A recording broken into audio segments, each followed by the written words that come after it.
The feeling of drugs when they hit, baby.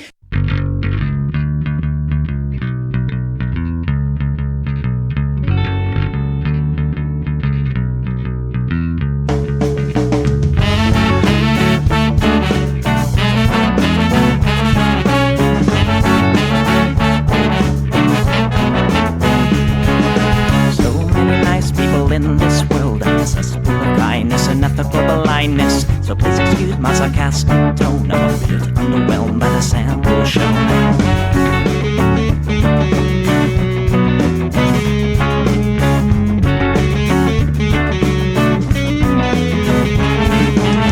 Mr. Bistro fraternity guy, you got my ass with bloodshot eyes. Get drunk and fight every night.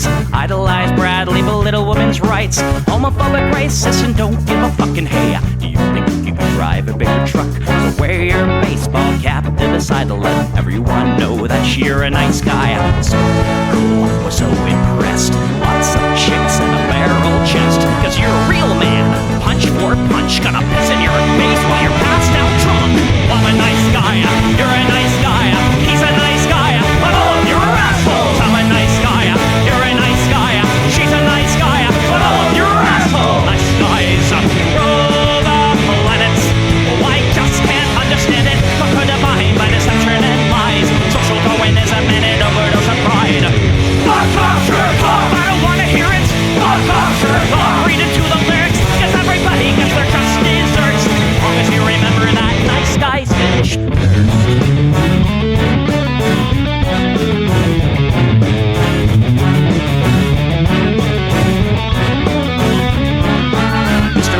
You're next on the list. Such a nice guy who speaks through his fists. Prick with a penchant for messing with heads. A broken nose for dinner and breakfast in bed. Alcoholic, paranoid, and suicidal too. But you'll probably kill her before she gets away from you. Screws in the blue, letting cry.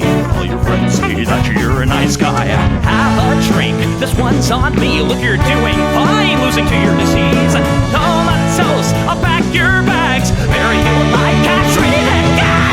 I'm a nice guy, you're a nice guy.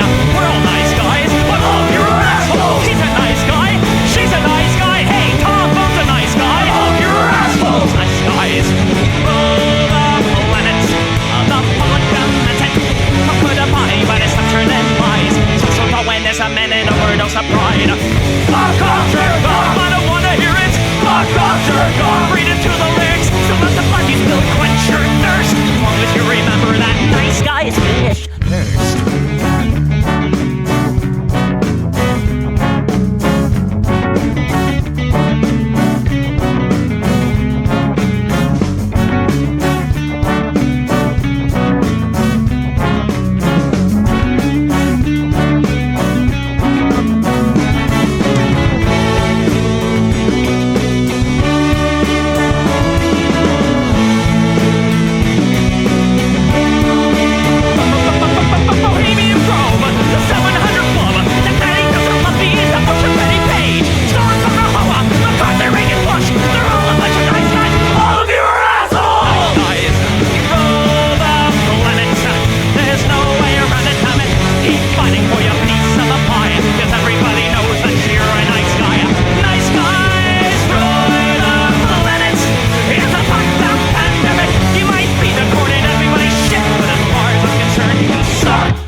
Everybody, welcome to the Plex. We do this show live every Sunday at 7 p.m. Pacific right here on Twitch. That's twitch.tv/Echoplex Media.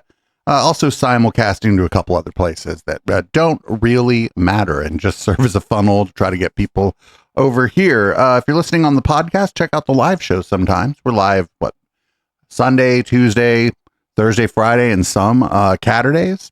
Shows start anywhere between 7 and 9 p.m. Pacific. Check us out on Twitch.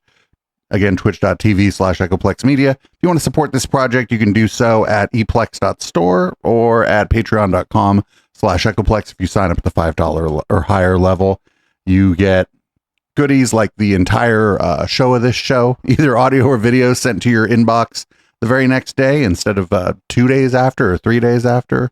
And and it includes red light and stuff. If you're watching live on Twitch, obviously you know how the Bezos bucks work around here. I'm producer Dave. You can find me on Blue Sky getting blocked by a lot of really, really dumb motherfuckers. Actually, I think they just have a list of people that annoy them. Anyway, this is what the people want. I don't hate the cops. There's a person inside when the truncheon stops. Oh, don't hate the cops. Oh, when the raiders come, who will protect the shops? Don't hate the cops. They're a sensitive bunch if you don't stop throwing your rocks. Snap, crackle, pop is the sound of a taser. Your body drops. Don't hate the cops. Oh, don't hate the cops. Don't hate the cops. Oh, don't hate the cops. Like your local police, cause they don't do nothing wrong. Like your local police got rid of the corruption and the racism is gone. They've been keeping the peace, keeping homeless folks out of the parks and malls. Got a cure for your social disease. Follow the law, don't hate the cops. Follow the law, don't hate the cops. Follow the law, don't hate the cops. Follow the law, don't hate the cops. Follow the law, don't hate the cops. Put your hands above your head and show you're not afraid. I'm the fairest judge that your skin color's gonna get. And if you die before the sun comes up, the paperwork will take forever. Well, it might have worked out a little bit better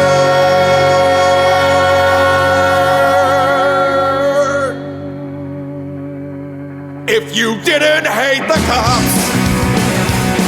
Cause they don't do nothing wrong. Don't hate the cops. You can't blame them for just doing their job. Don't hate the cops. Well, you gotta wonder, how much would it cost for you to be shot at and stabbed at by maniacs and drunks? Don't hate the cops. Don't hate the cops. Don't hate the cops. Don't hate the cops. Don't hate the cops. Don't hate the cops. Don't hate the cops. Don't hate the cops. Don't hate the cops.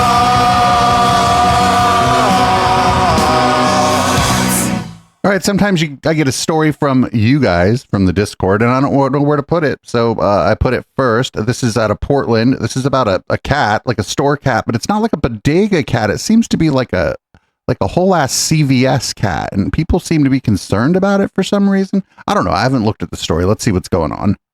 An orange cat is making headlines in the Selwood Moreland neighborhood.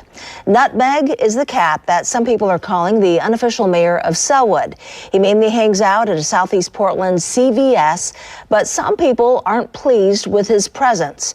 Fox 12's Vince Ibarra has more on the concerns of one neighbor and how the owner is responding. Well, Nutmeg the cat just clocked out of his shift after a long day. Well, of course I'm kidding. But what is true is the cat is known to prowl around the parking lot and inside the store. Neighbors love him, but his owner says if he does have to leave CVS, well, that's going to be a bit of an adjustment for him.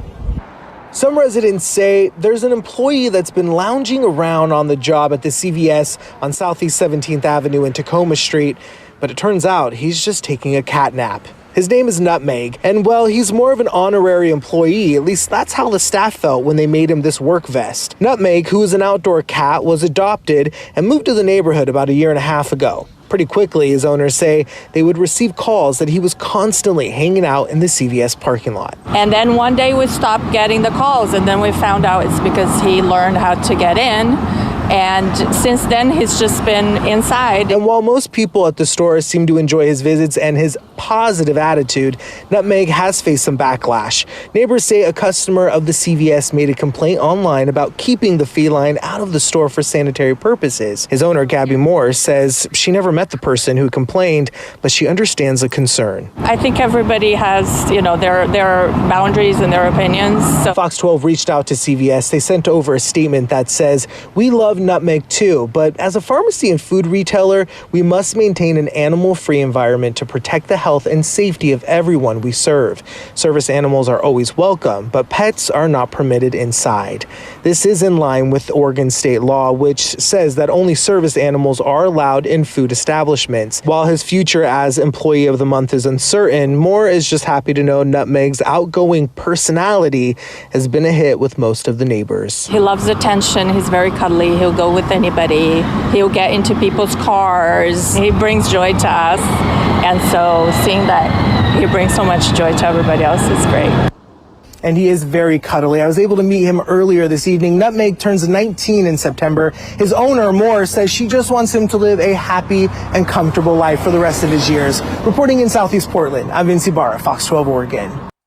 That cat is 19 years old.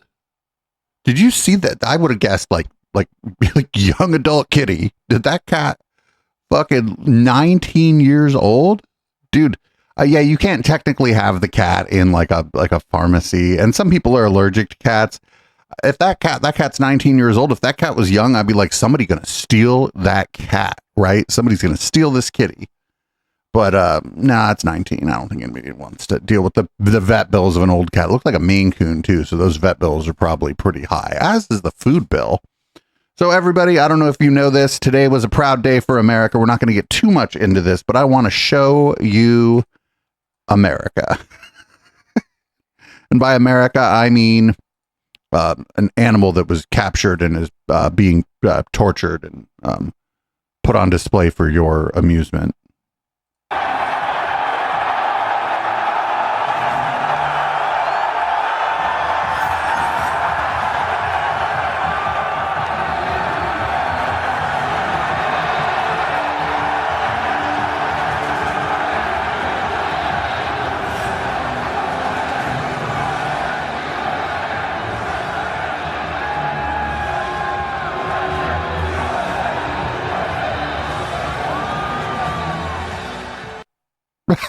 Oh my fucking God, dude.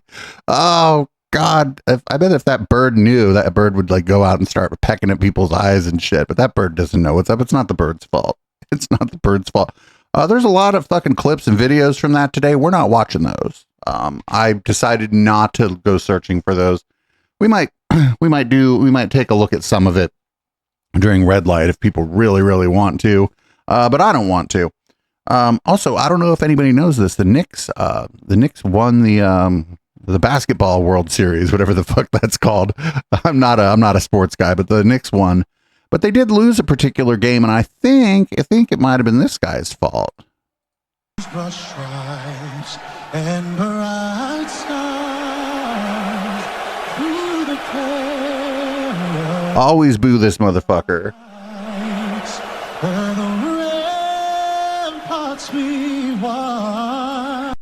And I think we have another clip or another angle of this motherfucker being booed from the same account, but I think it's just a different angle of the same thing here. Maybe with maybe you can hear the booing a little bit better. I don't know.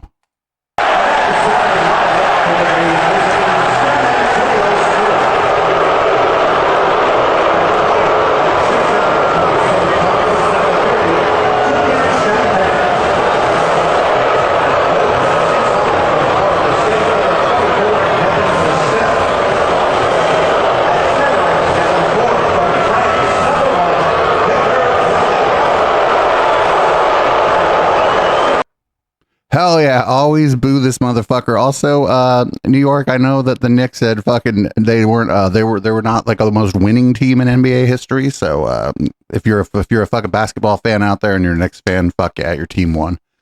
But I also don't care. You know what? Don't just boo him though. Actually, boo everyone. Who's getting booed here? Oh, That's right. Kathy Hochul also got booed. So what I'm saying is boo everyone. Don't just boo Donald Trump. Fucking, you know what? If somebody like during the national anthem, they're like, oh, look, it's an American patriot.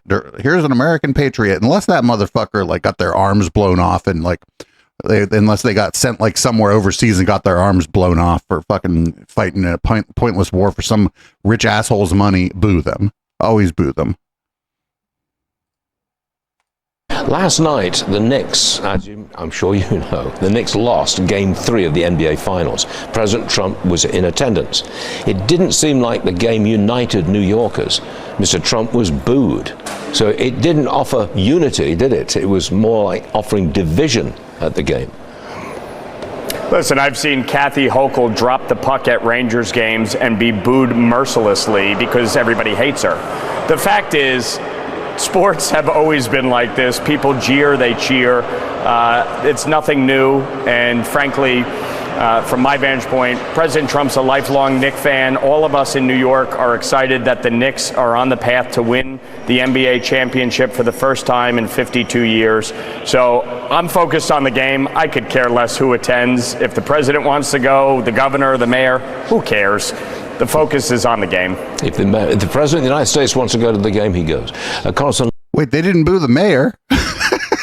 They didn't boo the mayor, actually. Why did they boo the mayor? I mean, if you want to boo the mayor, I kind of like Zoran Mamdani, but if you want to boo him, I say boo him. Fuck it. He's a politician. Boo them all. Fucking boo everybody. So I don't know if you know this.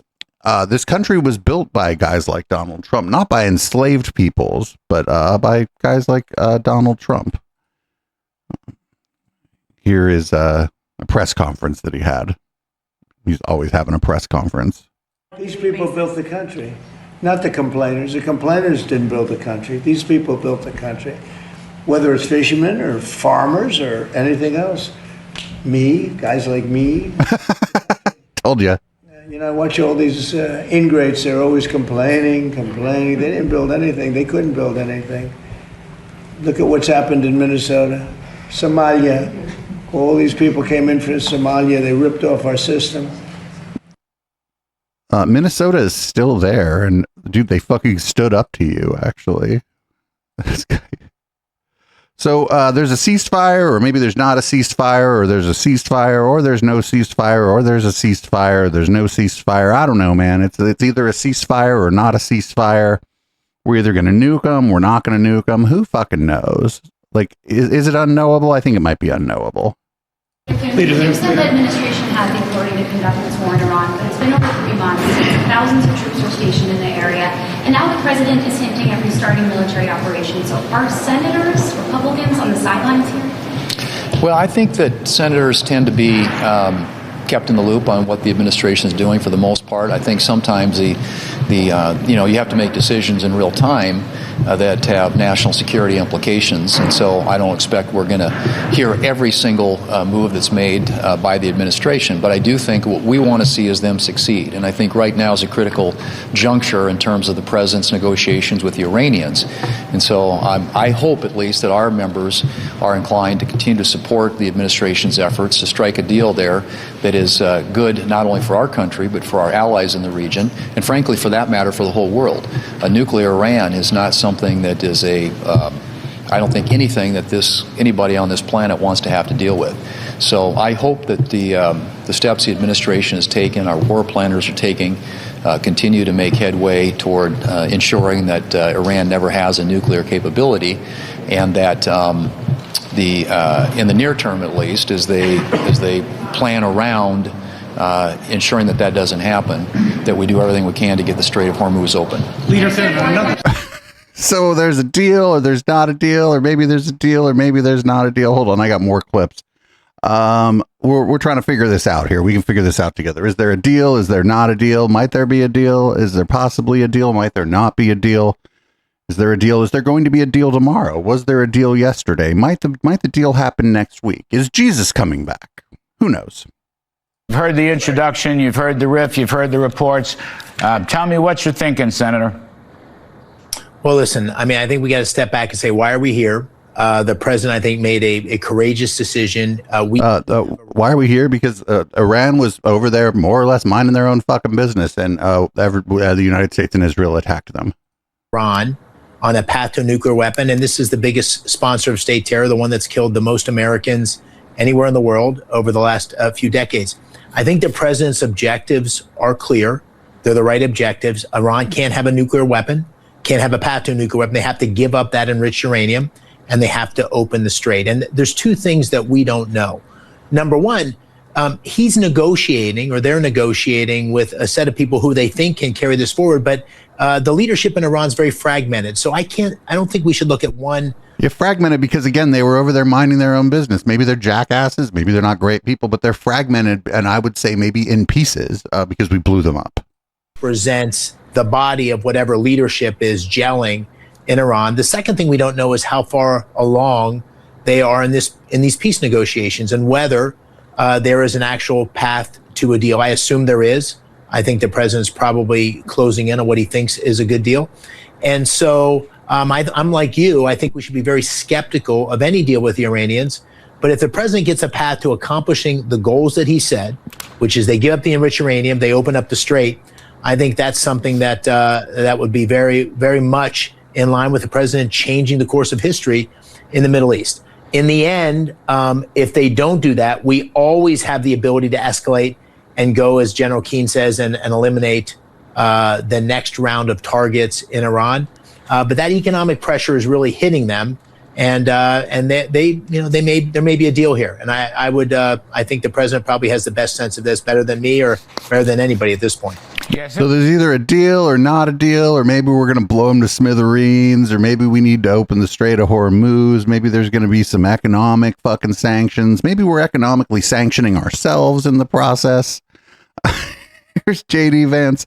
I don't know. There's a deal. It could happen. It could happen in a week. It could happen in 2 weeks. We just don't know. There might be a deal. There might not be a deal.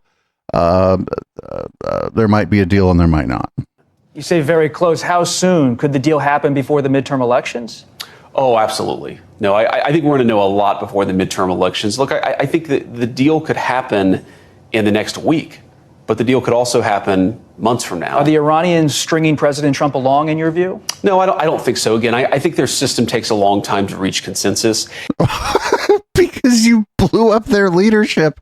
Like, yo, dude, the United States was like, all right, so what we're going to do, we're going to negotiate peace. But first, we need to blow up the people who would be capable of signing a peace deal and have the authority within their system to more or less enforce the peace deal. And then we're going to blow them up, and then we're going to negotiate a peace deal. We don't know with who, actually, because we're not sure who's in charge there, or at least we're not sure that we can trust that the person who tells us they're in charge is really in charge, because we just blew those people up. But what we need is a deal. We need a deal. We need to open the Strait of Hormuz, and then I just lose the thread. It's like, dude, just stop.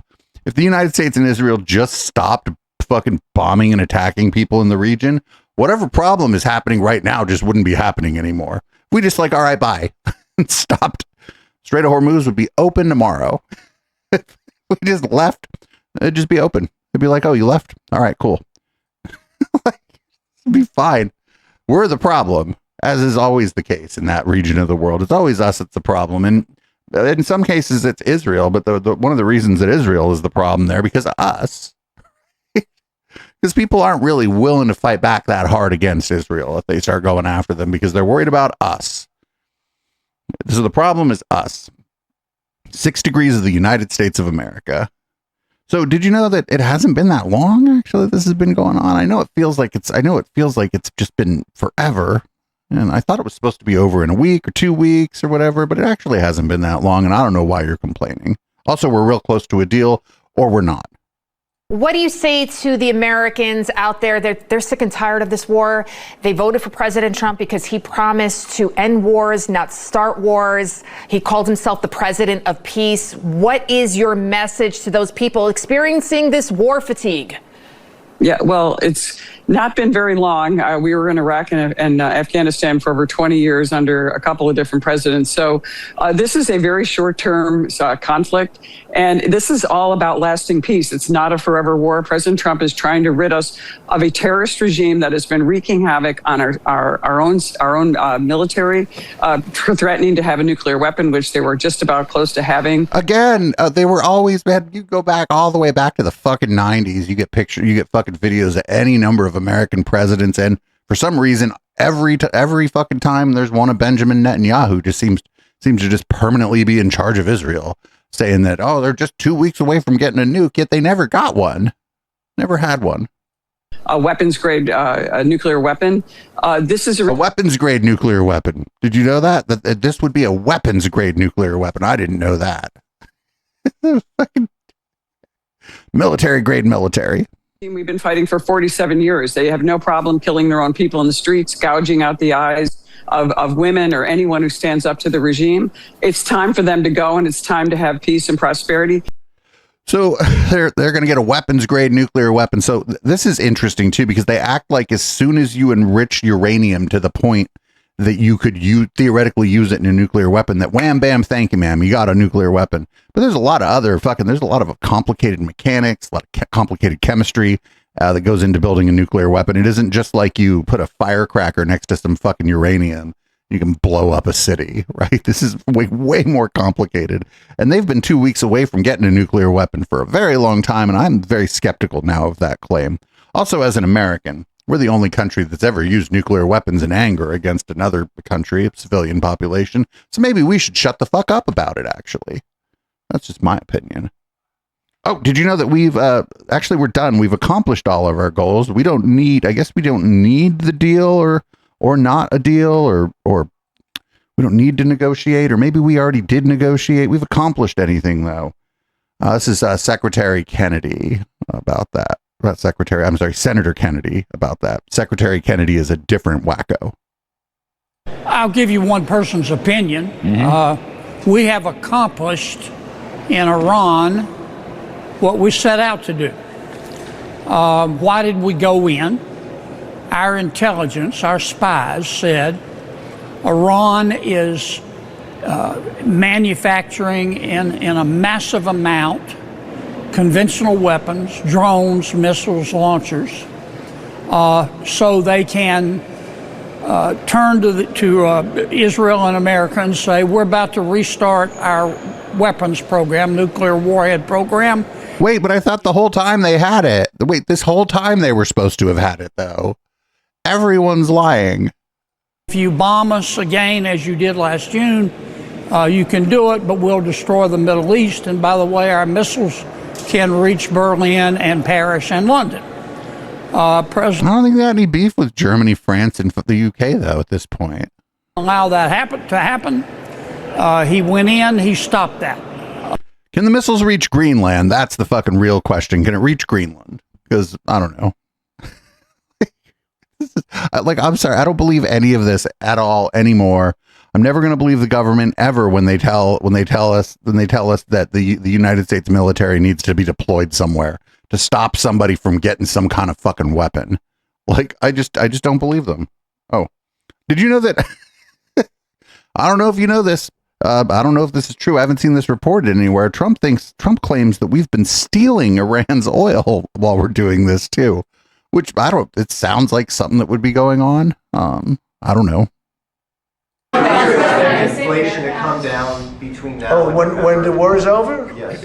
It's coming down. I know you can't. It's going to come down like a rock. And again, with phrasing, it's going to come down like a rock. I know he said a rock, but today for the first time. But we've been taking out millions of barrels of oil, millions of barrels. Every night we took out oil. But now I'm going to tell you because they just figured it out. So now that they figured it out, I can tell you. It was very hard for me. I wanted to say it so badly, but I didn't want to ruin it, but it was very hard. But millions of barrels of oil has come out. And that's why it's at $85, $90 a barrel instead of $250. But yo, you're like, oh, I don't know, we're just pillaging and plundering this country. that we're trying to make a deal with. There's the art of the deal, man. The art of the deal. Jesus Christ. So I guess I guess this week we started bombing again. So there was no deal or maybe a deal. I don't know. I guess we started bombing again. Was there a deal? Was there no deal? I guess no deal. You posted this morning about Iran. You said that they've taken too long to get to a deal. I want to make sure I quote you correctly. You said that now they will have to pay the price. Yeah. What did you mean by that specifically? Well, we're going to be attacking them very hard. You're resuming bombing? Yeah, well, we are. Based on the helicopter, I guess we have the right to do that. You know, they shot down a very incredible, actually an incredible machine. And at first they said that... It was the best helicopter. We only have the best helicopters get shot down. Sort of easy because we have the bomb. We actually have the bomb. Got very lucky that bomb didn't explode. That bomb was lodged in the helicopter. It didn't explode. It was on fire, but it didn't explode. It's just... Jesus Christ. You can't even they shot down one of our helicopters. Do you know that was the best helicopter? It was an incredible machine. Nobody makes a helicopter like us for people to shoot at. Stop it, dude. Not like a word about like the people in the helicopter, right? I don't know. There was some shit on fire in the helicopter. He didn't even be like, there's some shit on fire in the helicopter. I hope everything was okay. I hope everybody in there was okay. Nope. Just, I don't know. The bomb didn't explode. It caught on fire. Friend, that probably wasn't good for the people in the helicopter. So did you know this weekend, it's Donald Trump's birthday this weekend? I don't know if you heard. He has a birthday wish, which is odd. That's my second question. Besides peace in the Middle East, what do you wish yourself for your birthday? For my birthday? Well, I'll go a step bigger. Peace for the world, okay? Peace for the world. Middle East, yes. Peace for the whole world, yeah. Oh, notice how the captions there said peace of the world? That is probably what he wants. He wants a piece of the earth for himself. Just a piece of it. The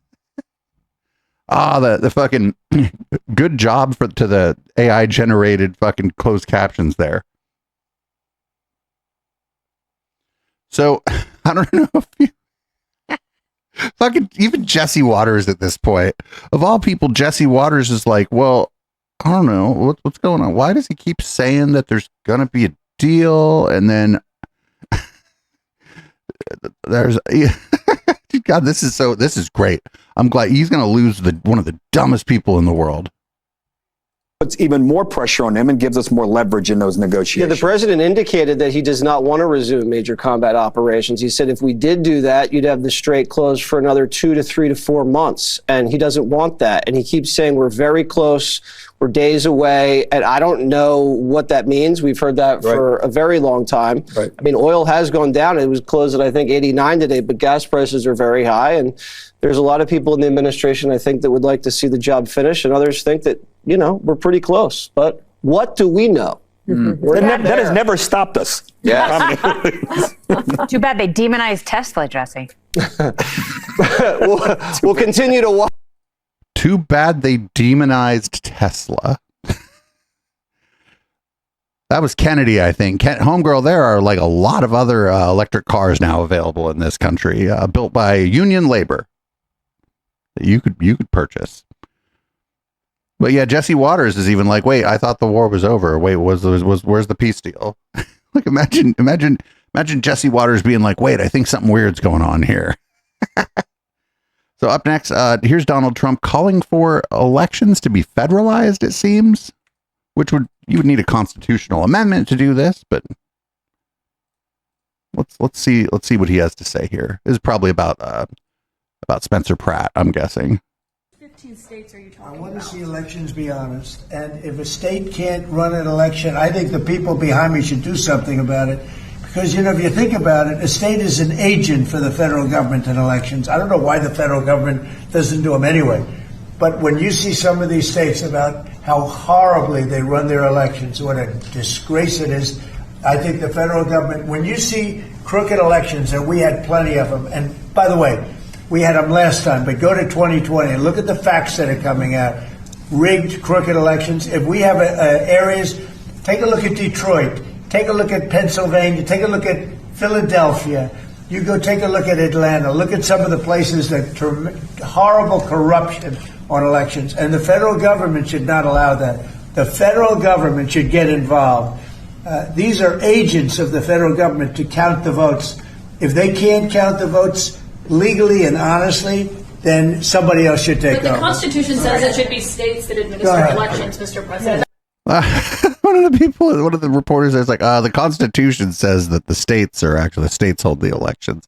So yeah, you'd need a constitutional amendment to federalize the elections. And I don't think anybody's going for that. Like, it's not going to be just like anti-Trump states, right? It's going to be like fucking Texas. It's going to be some don't mess with Texas shit too, right? Like because they're rightfully going to think, well, I don't know, wrongfully, but they're going to like understand. They're going to be like, well, we're not going to have our people in office forever, are we?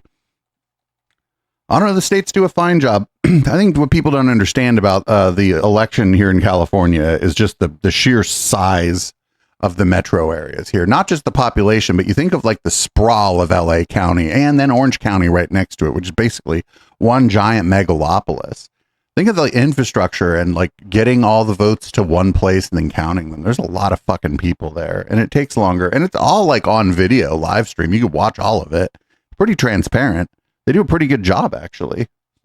So here is Anna Kasparian is mad about there's a Nitya Raman making it through in LA over Spencer Pratt.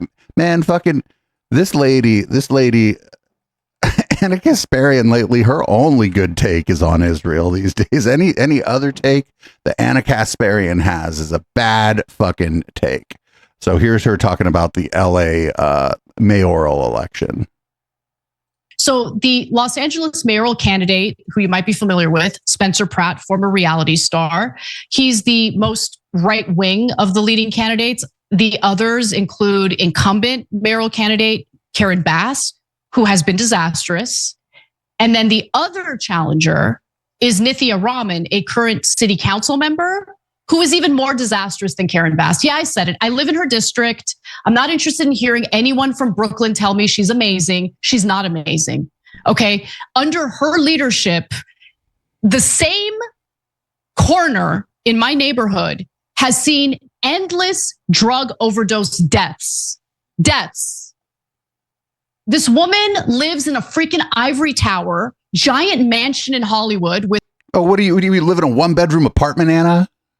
With her TV writer husband, and has the gated, by the way, lots of security, and then has the audacity to tell. Oh, what are the odds Anna Kasparian lives in a gated community? Angelinos that we don't need cops. She's a joke. Well, cops don't prevent drug overdoses, Anna. But hey, since she's the most far left, we're just going to assume that she's a better candidate. All the candidates, not my favorite. I would rather have Karen Bass reelected than have Nithya Raman. Nithya Raman needs to go. That's my view of Nithya Raman. Total disaster. And I do not like Karen Bass. So this gives you a sense of how much I've loathed Nithya Raman's leadership here in the district she represents, the district I live in. And if you're an Angelino living in Beverly Hills or West Hollywood and you're not a victim of her leadership, I'd like you to shut up. But anyway. She's like, if you live in, the other rich parts of town, the only part, she's like an Angelino living in Way. First of all, isn't WeHo like the neighborhood? God, the only thing she's good at on anymore is Israel. And I get the feeling she's probably going to flip on that soon too, because she'll get mad at like the wrong leftist to decide to fucking start being like, actually, you know who I like now? Benjamin Netanyahu. Up next, there's no evidence of fraud in the LA election, but that doesn't matter. We're gonna fucking talk about it anyway. This is Andrew Ross Sorkin talking to U.S. attorney out of the district, the Los Angeles district, Jay Clayton. Oh man, when this fucking mousy ass dude who fucking almost had a heart attack over Occupy Wall Street happening is like on your ass over your fucking fake bullshit, like claims about like progressives winning elections or whatever, you got a real problem. AJ, here's the piece of this that I don't understand. There may be fraud. There may not be fraud. Wait, what? No, wait, what? What? No, there's no evidence of fraud In our election system, to some degree, one way or the other. I think, as Becky pointed out, obviously the law is the law in California. We could have a big debate about whether to change the law.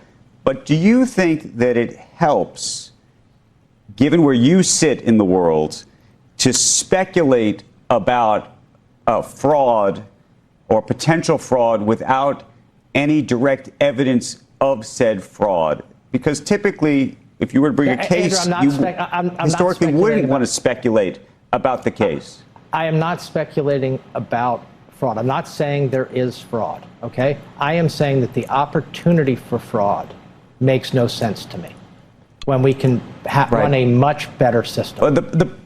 I only say that because the president over the weekend very openly didn't just speculate that there was fraud. He said directly that there was fraud. Let me also say this, Andrew. There are a lot of people who look at this and say there is no fraud, okay? I don't think that they're right either when you have a situation where you don't have voter ID, where there's no voter ID in New York. One of the most ironic things in the last 6 months of my life is I go in to vote last November. I go into my local school, and you know what it says above the door in the local school? Must have ID to enter. Must have ID to enter the school, but the person in front of me pulled out their ID, and the poll worker said, I don't need that, just sign up. I'm like, it was almost Kafka-esque. Like, we're... No. This is really stupid. Okay, when school is in session, you probably need to have an ID and a fucking appointment if you don't have any, if you're not like employed there. Right? You have to have like your employee badge, or you need your fucking California ID or your passport or whatever, and you probably need an appointment, actually, because that's a school, and I don't think they just let like random people go hang out at the school. About the integrity of our voting system, let's all agree that it can be improved dramatically. Right. Are you probably... Absolutely. You got tickets tonight? No, I'm not going. Yeah, they didn't understand the difference. Yeah. You probably not only need an ID, you probably need an appointment if you don't go there. Or like if you're going there to pick up your kid, maybe some family emergency happened, and you're like, hey, my child is this person, and we have a family emergency, and I need to pull my kid out of class. Well, there's going to be a list of people who can pick up that kid, and your ID better match one of the names of the people on that list of people that can pick up the kid. Otherwise, you're not picking up the kid. Like, that's how a school works. Now, when they utilize the school's auditorium as a voting center, you're in a completely different scenario. And yeah, you can just go there and vote, actually, because the school isn't in session. Like, yo, hella dumb. Here's more from CNBC on the election and the fraud, and whether or not you should fraud, or fucking whether you should think there's fraud, or whether you should wildly speculate about how there's fraud, or why like the polls that happened right before the election are looking to be almost to the number exactly how the election turned out, but it's all fraud. Give me an idea of what's happening in California right now. No, I actually can't, which I think is the problem. You raised this about election integrity, which I think is the point. That's what I'm watching it, and are any of the things we're hearing about, like thousands of votes all for the same person, is any of that true, or is that just this sort of conspiracy stuff? Like 100% for the socialist candidate versus the others? Is any of that true? Well, look, we had a deep problem with voting in America. We had race-based discrimination around voting that was identified. We had the Voting Rights Act. It was all about access, making sure that people were not denied access. There was a second element to it, which was election integrity, making sure that once everybody has access, that their vote actually counts, that it's not being diluted by illegal voting or shenanigans and the like. I think we've done a pretty darn good job on access. I don't hear anybody claiming that they don't have access to the ballot box. what we've done. Well, not here in California, and that might be why it takes so long to count the fucking votes, you idiot. Politicians saying that it's Jim Crow but disenfranchisement. no evidence, right? We have groups dedicated to making sure that people have access. Tons of money dedicated to it. Laws and laws that my office enforces, other offices enforce to make sure that people. On the integrity side, we're doing an absolutely terrible job, and the American people are right to question it. How come we can have an audit trail in every other aspect of our lives that's important? People cite getting on, planes and the like and things, but this is wrong. You can log into the fucking California Secretary of State's office and track your ballot. You can find out exactly when they counted your fucking ballot. Can you go in there and audit somebody else's ballot? No. No. In every here's the issue. California's election law allows ballots postmarked by election day to be counted and permit same-day registration. That means tabulation typically continues for weeks after the vote. I think you go 30 days, isn't it? Right. But why is that law there? I get you. That doesn't sound like fraud. That you can argue whether the law makes sense, but that doesn't sound like a fraudulent situation. No, there's a great phrase: opportunity for fraud. Right. One of the things you do in designing laws is reduce the opportunity for fraud without, in this case, reduce the opportunity for fraud while not adversely impacting. And every time it happens, access. Jay, it's like, okay, all these are coming in for the next 30 days. Oh, Democrats vote that way, so it just makes sense that it's 100% Democrat. That's where the yeah, but that's crazy. He's asked. He's like, was there a vote count, whatever, where the socialist candidate got 100%? The dude didn't answer the question because the answer is no, and the dude doesn't want to say no. And then now this dude's just stating as if it's a fact that in one of the vote polls that 100% of the votes went for Rahman, and that's just not true. So yeah, you can have it. Why does it always go that way with the mail-in votes? Why is it always 100% Democrats are voting in? It's not 100%.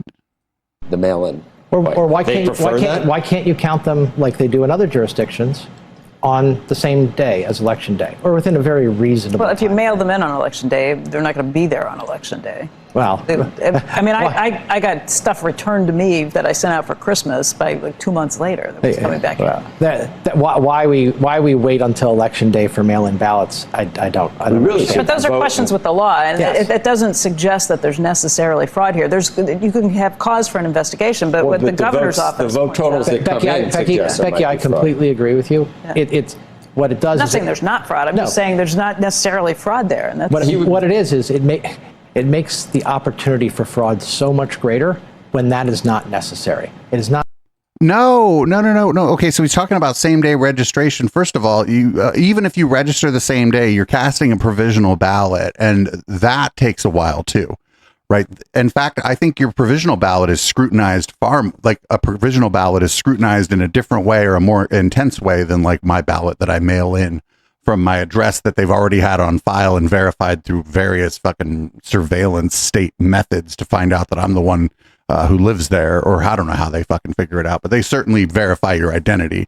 I know because one time I tried to register and I was in San Jose, I think I tried to register and I got a fucking thing back. They were asking for more information when I tried to register. But when you cast a provisional ballot, yeah, you're scrutinized in a more intense way.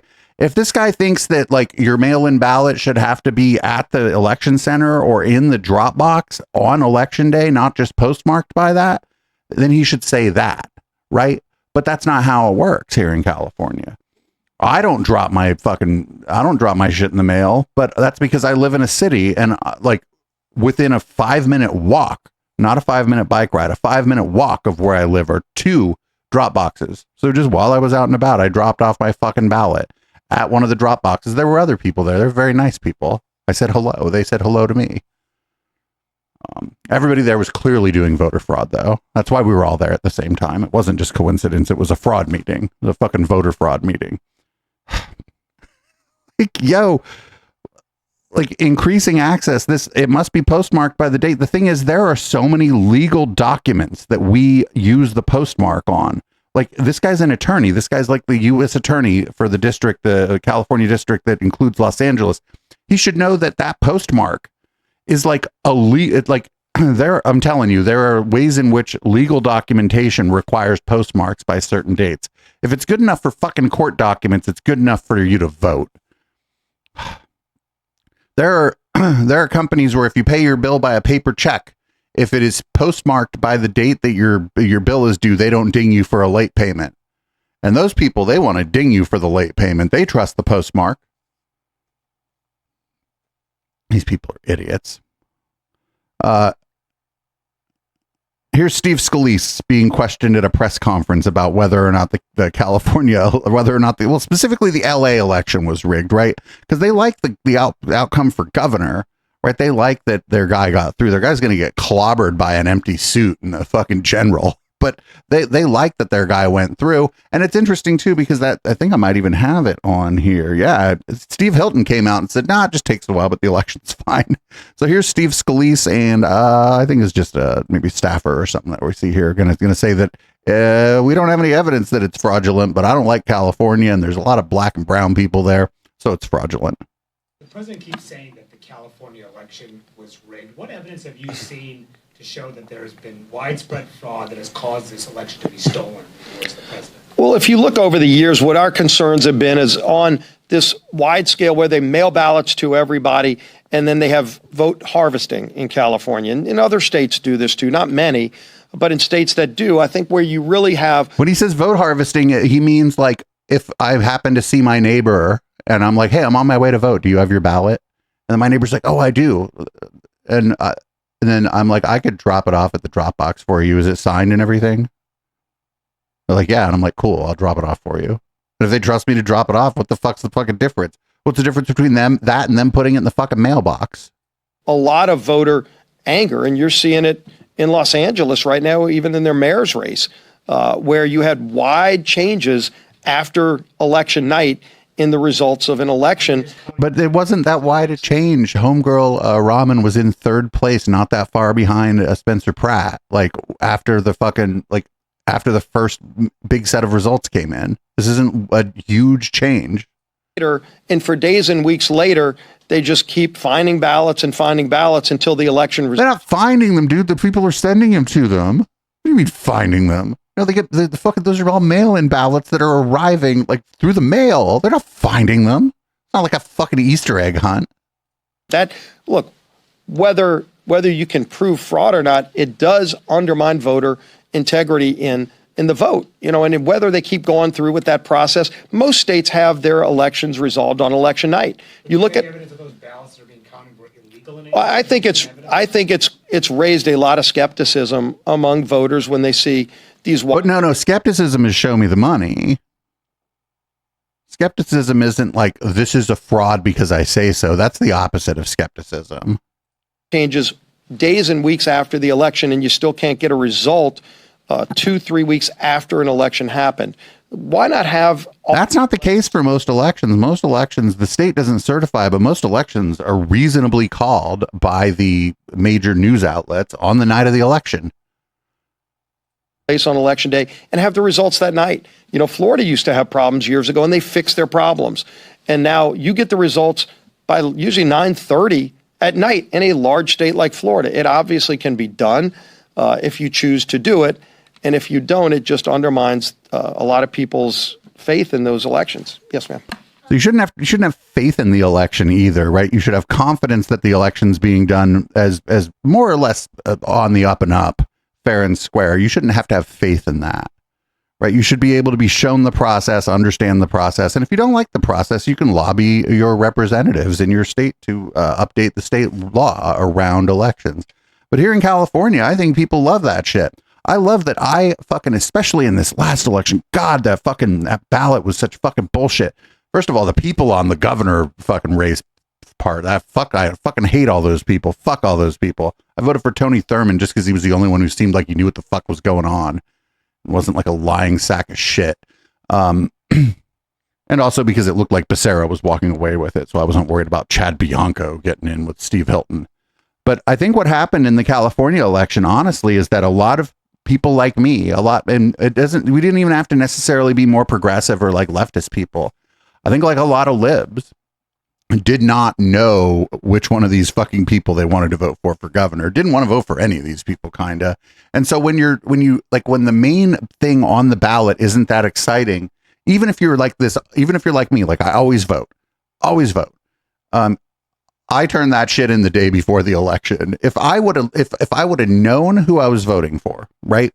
For governor, if I'd have been like, okay, well, I don't love all these people, but this one is far and away the best, represents my values. For example, like if Oakland Mayor Barbara Lee would have thrown her hat in the ring for governor, now that would have been silly. It wouldn't have been right for her to do that. She just got to Oakland and actually is doing a pretty good job here.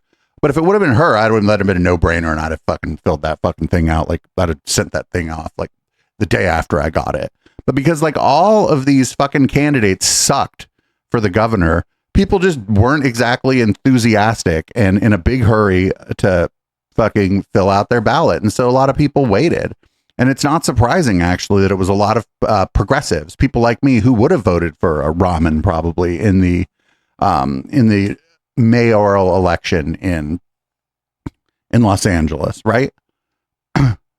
Like once I figured out that there was no fucking possible way that Spencer Pratt was going to get 50% plus or whatever it would have, actually I think you just go through anyway.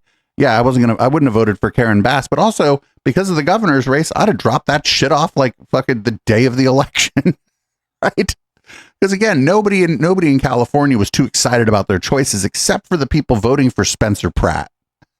And so those people were like Johnny on the spot, had that shit fucking filled out, signed, sealed, delivered like the day after they got their ballot in the mail because they were fucking so excited to fucking vote for a giant fraud and a con man and a grifter. So here's a weird one. Even fucking News Nation isn't buying this. And this is kind of weird because the News Nation is like the alien network and the Island of Misfit Anchors. But even News Nation is like, not sure about this. She pressed him, senators, you heard about whether he had evidence. There's never been evidence presented in any of these cases. Do you side with the president when he speaks about this topic, or would you rather that he skip it entirely? I think in so many cases, I mean, I'm doing my investigations in terms of, the corruption during COVID. Yeah. And some side will say, well, there's no proof. There's no evidence. I mean, there was so much evidence of irregularities in the 2020 election, but all you have to do is say, there's no evidence. There's no proof. Well, I would even say, can you show me the evidence? Irregularities occur. I mean, the fact that California, how many days after the election, still can't call the resort. But my point is there's never been anything proven on scale that would affect an election, whether it be at a national level or a big statewide election like this. I understand there's irregularities. There always are. But on scale, that would impact an election. I've never seen. Dude, there are irregularities in your day-to-day life. Right? You just don't remember them. Anything weird happened to you last week? Probably. You're walking around, driving around, whatever you're doing. You're like, oh, that's weird. And then you forget about it. Like, what? Which is evidence. Yeah, I mean, people that do things cover it up. But again, I'm getting very tired of this. There is no evidence. There is no proof. There's tons of evidence. There's tons of irregularities. We need to take them seriously because what is absolutely true is Americans on both sides do not have confidence in our elections. That's unsustainable. 2016, because of the Russian collusion hoax ginned up by the Hillary Clinton campaign, she, of course, was the first election denier. But Hillary Clinton conceded on election night. But if there's so much evidence, Senator, why not just present it? There's been multiple chances to do so, courts of law and otherwise. People do, and it's ignored. All those court cases, most of them never investigated, never reviewed the evidence because it's always moot. The elections are certified. Nobody ever wants to take a look at it. Again, that's just that. No, because there's for all the faults of our justice system, right? There is some standard of fucking evidence, right? That you have to present. Even with the fucking most Trumpy ass fucking judge, if you show up in their courtroom and it's just vibes, they're probably going to be like, get out of here, because they got other shit to do, right? They have people's civil rights to violate or whatever it is they're going to do. This is amazing. Oh, I don't know. There are regularities. I swear to you, your life is constant irregularities. I live in Oakland. Oakland's a weird fucking place, man. I'm riding my bike around Oakland. I see weird shit all the time. And then you know what? I forget about it. There's no fucking conspiracy. There's just fucking weird shit goes on, man. There's weird shit goes on. Weird shit went on in fucking San Jose where I live. Nothing weird ever went on when I lived in Fremont because nothing went on there. But the produce at the Indian markets was fantastic. Did you know that counting all the ballots is shady? It's a little shady to just keep counting the ballots, actually. We should just stop. Just stop counting the ballots. Or keep counting the ballots or stop counting the ballots. It just depends who's ahead and how we feel about them. Not sure how closely you've been following this. They are still counting the votes. Do you trust this election? Fundamentally, the problem here with this whole thing is how is it that you had, Karen Bass was in first place, Spencer Pratt was in second place, and then this other woman was in third place. You would expect these mail-in ballots to kind of meet that same basic pattern where... Well, they did kind of, but not, they kind of met the same basic pattern. Yes, kind of, but not exactly. And at the end of the first count, Rahman wasn't at 2% and Pratt at 20, right? She was just a couple percentage points behind him. And LA is full of Dems. A lot of fucking Democrats in LA. It does not take you don't need huge swings to make up 1.5 or 2 points or whatever.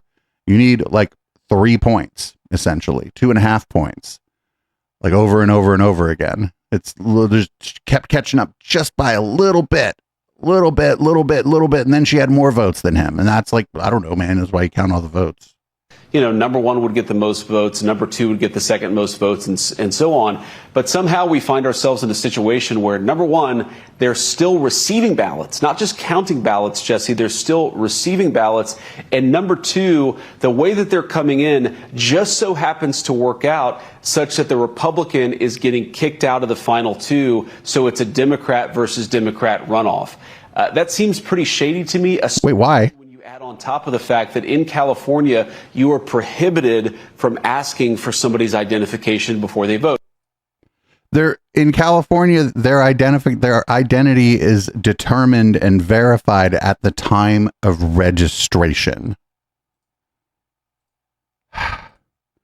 This is all really stupid. Also, he's like, oh, you can't verify their identity. Well, you're complaining about the mail-in ballots. What do you want me to fucking send you my ID with my ballot? What do you do here? Do I take a picture of it and fucking email it to you with my name? Or what do you, this is all incredibly dumb.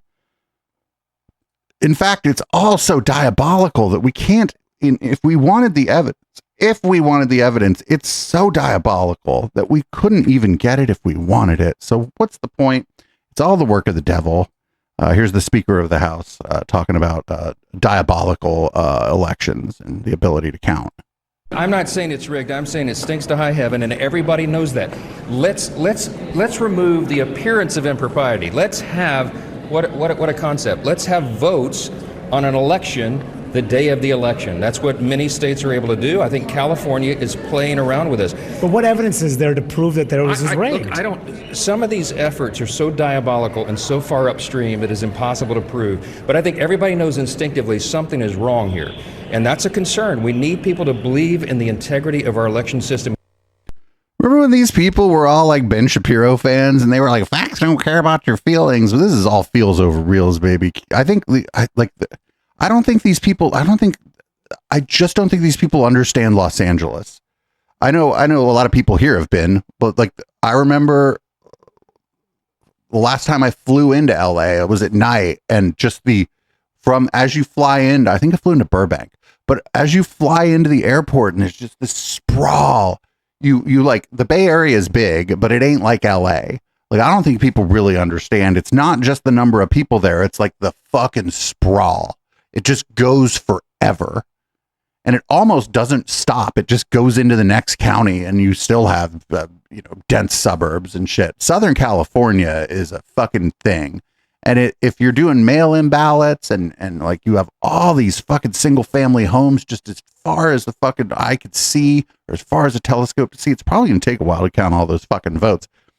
I don't know. These people are so stupid. They're like, I ain't got no proof, but it all just stinks to high heaven.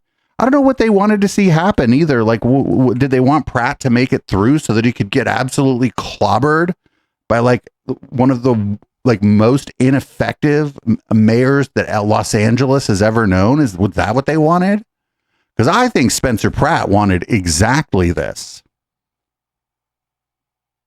I think he wanted exactly this to happen. I think that this is good for Spencer Pratt, like, because now he gets to grift. He gets to go on fucking tour on every fucking dumb motherfucker's podcast saying that the LA election was rigged against him. Even though the polling, the very last poll before the election, the polling lined up almost like number for number with the results of the election. Yeah, it's a point here and a point there off, but the polls, the election came out exactly the same way that multiple polls before, like right before the election, it came out exactly like the polling.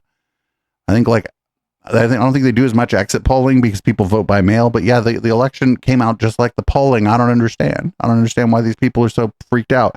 But I think Spencer Pratt wanted this to happen.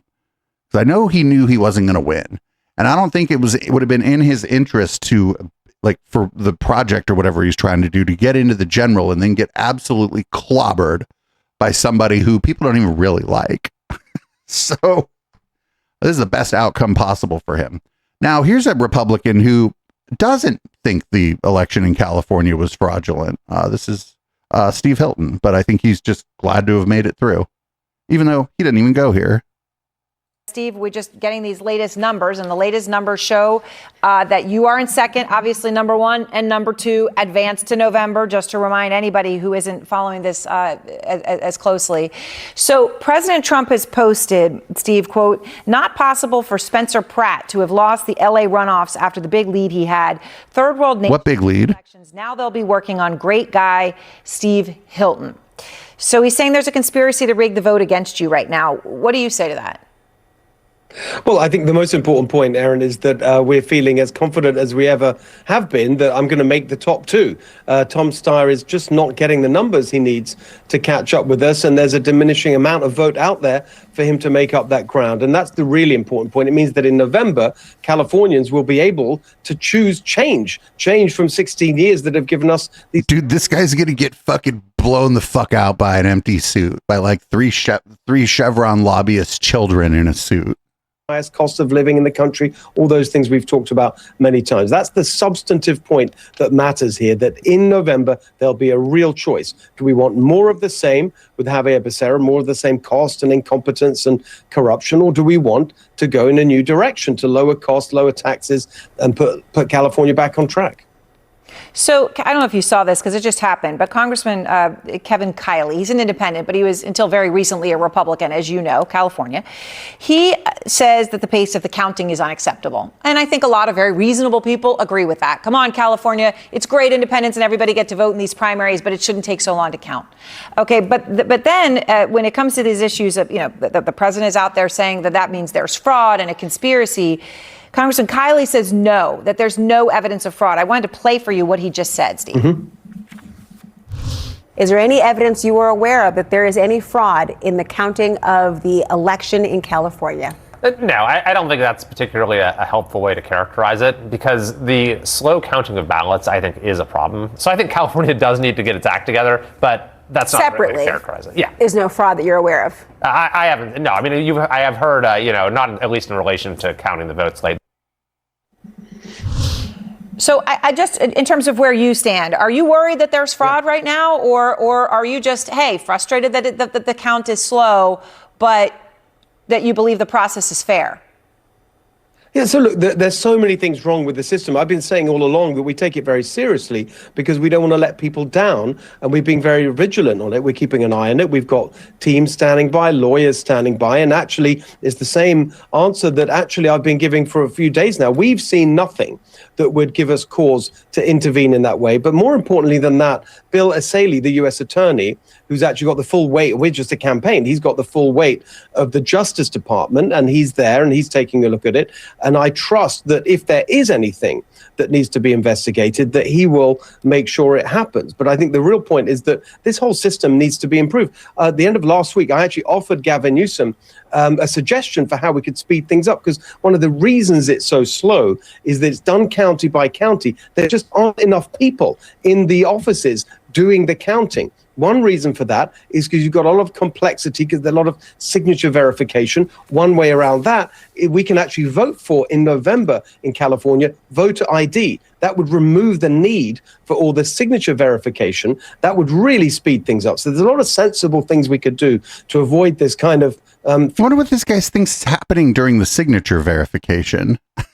And that's really what it is. It's making California look like a laughing stock around the world. None of us want that. So I'm looking for positive, practical changes we can make to the system to speed it up, but also to prevent the opportunity for people to look at what's going on and say, look, there's got to be something fishy. Yeah, but people are always going to look at what's going on and say there's something fishy. We live in a conspiracy theory world. So the problem with the voter ID, and I keep asking people, I'm like, well, how do you do that with mail-in ballot? Somebody's like, you get a photocopy of your ID. And I'm like, well, then, okay, so if you're worried about fraud, why couldn't I just get a photocopy of someone else's ID and then mail in their ballot for them? Like my neighbor, I don't know how I would acquire a fucking copy of my neighbor's photo ID, but let's say I acquired a copy of my neighbor's photo ID. Like how then now we're back where we started. I think most people, first of all, it's individuals trying to vote fraudulently is such a it's like a high risk, zero reward way to try to flip an election, because everybody who tries to do that is committing a felony. Like you could go to jail for 5 fucking years for that. Like, if they want to see the votes take forever to count, right? Make everybody go in on election day. You want to see LA County, LA elections be a mess. You know how many people live in LA?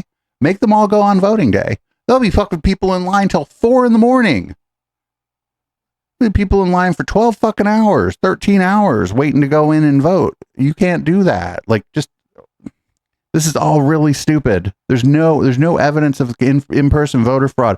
Most of the crime and stuff that happens around elections is on the campaign side, on the campaign finance side. Dinesh D'Souza famously got busted for election fraud, not voter fraud, election fraud, right? It all happens. The campaigns do illegal things. That's where all the fraud is. And that gets caught most of the time. And it's usually around the money, right? It's around the money. Because this is America, and why wouldn't it be around the money?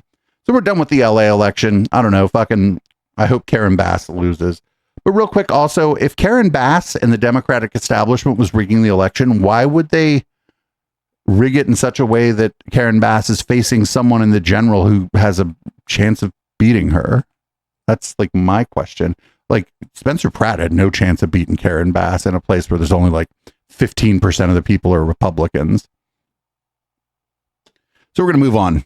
I think we're going to this will be an ongoing segment on this show until after the midterms in November. They're still mad about James Tallarico. I don't know if you knew that. They're still mad about him. They just want to call him the F slur, but they can't. The midterm elections right around the corner. The Democrats have nominated Tallarico and Plattner to win back men, Mr. Vice President. Is that going to work? I'm probably the worst person to ask how the Democrats can win votes, Jesse. But look, my free political advice to Democrats is very simple. It's just nominate normal human beings. Don't run on men playing in women's sports. Don't run on letting illegal immigrants flood our country. And don't run on letting fraudsters in Minnesota take advantage of the American taxpayer. And you guys would do a lot better. I don't know why Democrats can't just find normal, well-adjusted candidates, whether men or women. I think they would do a lot better. But I'm not complaining, Jesse, because I think it puts our party, my party, in a much better position to perform in the midterms.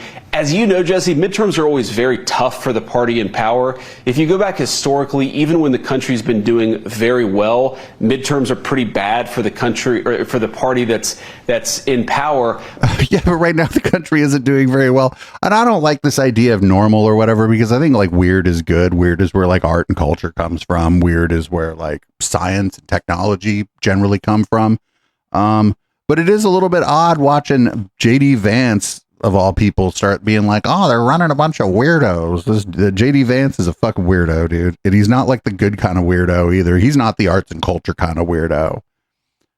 He's not even really the science and technology kind of weirdo, except for the fact that if you count being a fully owned subsidiary of fucking Peter Thiel as being a science and technology weirdo, then I guess maybe. But I don't know, man. Keep the Democratic Party weird. Fuck it. Also, James Tallarico is not weird. Right? I would be like, that guy, fuck it, that guy's boring. Then I'd meet him. I'd be like, that was a very nice man. What a nice guy. Good looking too. Still normie, but still kind of boring. Not inviting him to the rave. Although, I don't know, his girlfriend a baddie. Maybe they would like to go to the rave. Here's Ted Cruz talking about how, I don't know, why are the Democrats electing all these weirdos? Ted Cruz, a weird motherfucker. His beard is weird. I got to say, if you were making a list of 1,000 adjectives to describe this guy, masculine would not be one of them. I mean, this guy, if a stiff breeze came by, it would blow him over like a feather. What? There's also a guy who... Wait, what? What, isn't he just like an average build guy? Like, what do you mean what a breeze would knock him over? He's like, it's just an average build guy. His campaign, he ran a vegan no meat campaign because meat is destroying the world. He's opposed to oil and gas. But he's not vegan. Democrat Party, and they second thing, they had nothing, dude. Vegan no meat campaign. Homie, you made fun of him for how he was eating ribs. Which now that I saw that, I was like, that's really smart. Actually, you fucking get that napkin and put it on the end of the rib, so you're not like wiping like some kind of fucking maniac wiping your fucking hands on your shirt and stuff. I saw that shit. I was like, that's brilliant. Next time I go to a barbecue and there's fucking things I got to pick up with my hands, I'm gonna use a napkin. Use a napkin like a bitch, like James Tallarico. Maybe Ted Cruz will call me not masculine. That's my dream. That's my dream. Meanwhile, here's James Tallarico, who doesn't seem to mind any of this that much. I don't know what he feels about this in his heart of hearts, but he seems to be handling all this pretty well. I think what people are hungry for is a campaign that's going to bring us together. And that is exactly why I am supporting you. As you know, I defended Ken Paxton for years in the impeachment trial and in state criminal cases. But in my view, respectfully, I think Ken has lost sight of his core mission, which is to represent the people of Texas. And unlike Ken, I believe to my core, James, that you believe in unity over division, and that you know how to assemble not only Democrats, but independents and Republicans. And we need that right now. We need it more than in my lifetime, and I'm old as dirt. But we need unity. We don't need any more division, and that's why I'm supporting you. Fucking Ken Paxton's Republican ass fucking lawyer. Oh, you know what? Also, that lawyer knows some shit about Ken Paxton that isn't fucking available to the public, right? Attorney-client privilege is real and it's very good, and this dude knows some shit that you don't know. This dude's old ass fucking Republican motherfucker who was the Ken Paxton's fucking personal attorney during his impeachment and stuff. I'm a vote for the guy that y'all are calling a F slur, actually. I think that Tallarico has a chance. I'm not like one of these people that's like, oh, we're going to take Texas and this, but I think James Tallarico has a chance to beat Ken Paxton. And I think they're going to claim there was voter fraud deep in the heart of Texas. And I think that maybe that might piss off the Texas people. Actually, the Texas people might get really mad at the MAGA people saying, what do you mean? What do you mean we can't run an election here? Don't mess with Texas. I'm telling you. I hope he wins. He seems nice. So I don't want to do this. I do not want to get into the Graham Plattner discourse. I live 3,000 fucking miles away from where Graham Plattner is running. Susan Collins is a ghoul. Graham Plattner doesn't really seem like the kind of guy I'd want to meet, be friends with, or hang out with, or whatever. But the way some people are acting about this is, it's unreal. I don't know. Like, I just wish his team would have done better oppo research and got out ahead of stuff a little bit better or whatever.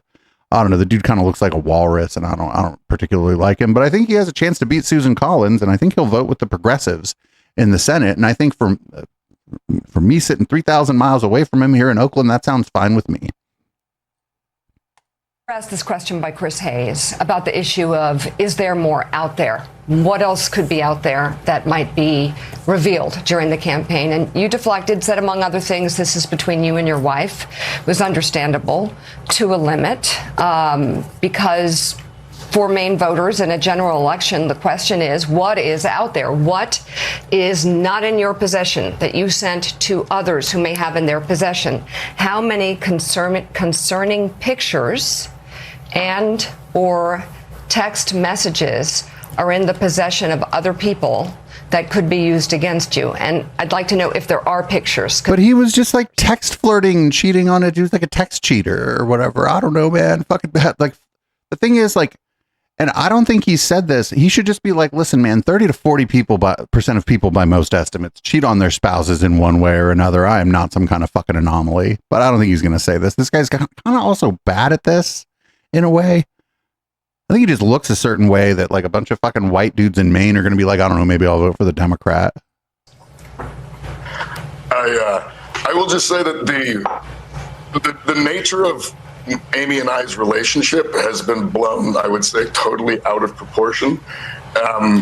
Early in our marriage, we had some struggles, and we worked through them because that's what you do when you're in love with somebody.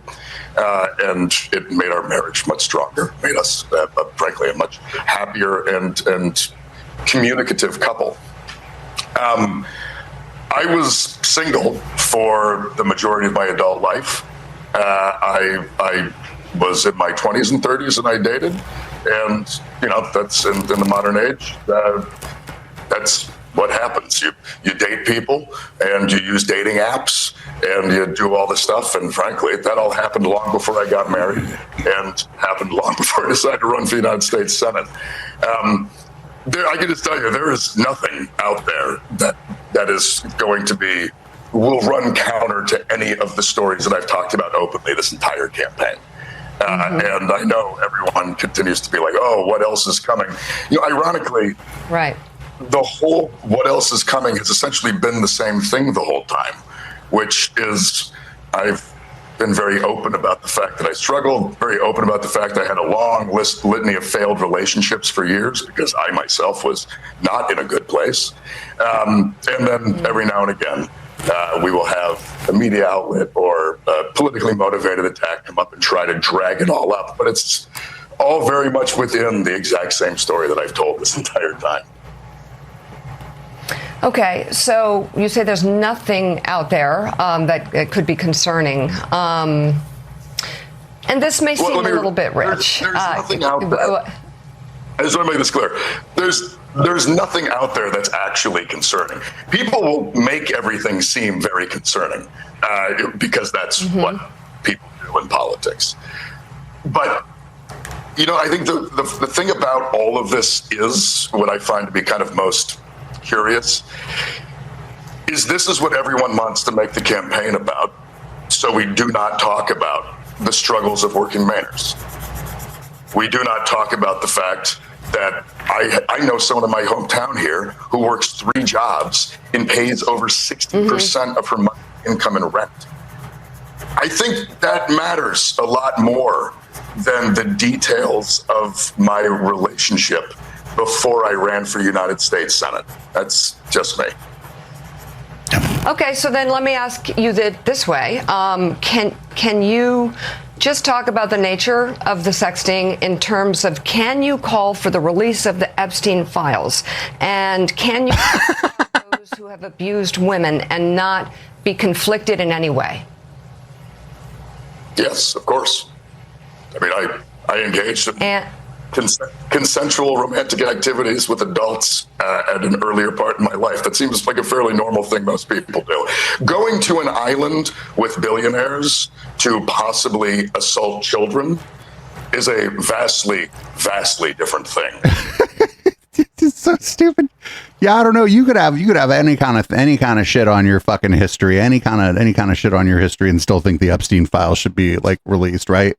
You could have one of them fucking rap sheets that fucking 6 pages of your rap sheet or whatever, and you could still think the Epstein files need to come out. Like, this is fucking amazing. Here we go. Here's more stupidity. This is Ryan Grimm. I don't know why people like this guy. This guy went and worked at the Hill for a while, and they replaced his brain with a handful of fucking worms that you get at like the fucking tackle store. And now he says things like this. I'm stunned. I saw this. I was like, what? I was like, well, of course, it's fucking Ryan Grimm. Talking about this for a long time, and it's a flip side of back in the early 2010s, and 2000s, when the gay rights movement was gaining steam. What the Barney Frank argument? What people discovered, is that you've got a gay uncle. You actually, once people started coming out of the closet, the Andrew Sullivan argument. Yeah, once people started coming out of the closet, like, oh, that guy's gay. I love that guy. He's great, and my life is fine around him. This is the reverse for liberals. It's like, this is a white guy, and he's actually pretty nice. A big burly combat vet. Someone you could see with family. Joe Rogan. And he's fine. Don't be afraid. Don't be scared. Man, if I was working for Plattner's campaign, I'd be on the horn and be like, do not, whatever the fuck you're doing, stop it. Like the current cultural divorce between kind of progressives and white men is so like stark that it's just culturally, morally, ethically wrong, but also just pragmatically from a political perspective. You can't build a national party. Yeah. If you assume every white guy, or every white guy with a deep voice as a combat vet or whatever, is like out to get you. Or if you talk about him in a way that implies he does have sort of built-in problems. Right. So just inherent toxicity or something. Yeah, whether you're talking about racism or sexism, yes. And so the criticisms of him were valid, right? He had that fucking, what is it, Topfin clop? I forget what the fuck the name of it is, and he found out what it was and didn't get it removed immediately. I don't know, tattoo removal and covering and whatever. Like it's expensive. Maybe it wasn't a priority for him or whatever. People make kind of a big deal about him having worked for whatever Eric Prince's company was called at the time. It was not Academy or Blackwater. He keeps changing the name of his company, for whatever reason. But when I looked into it a little bit more, what he was doing was like glorified mall cop shit. So yeah, he was working for an evil company, but he wasn't like some kind of fucking mercenary.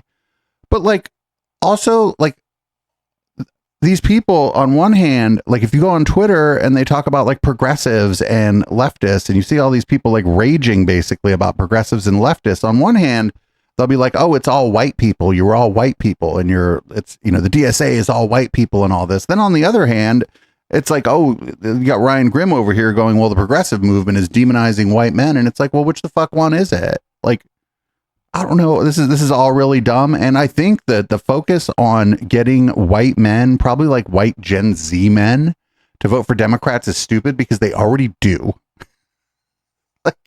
And young people don't vote anyway. But the white Gen Z men vote for Democrats. It's just that during the Trump election, a lot of the ones that would have voted for the Democrats stayed the fuck home. And so it seemed like young white men shifted toward the Republicans. But it's not really a huge problem. This is really dumb. Also, you look at like the progressive, like the leaders, progressivism, the leaders of progressivism, right? It's all white dudes, right? Like it's only Zoran really, who's like a well-known media figure and a progressive right now, who's kind of hot and getting a lot of attention, who isn't like a white dude. So this is all really dumb.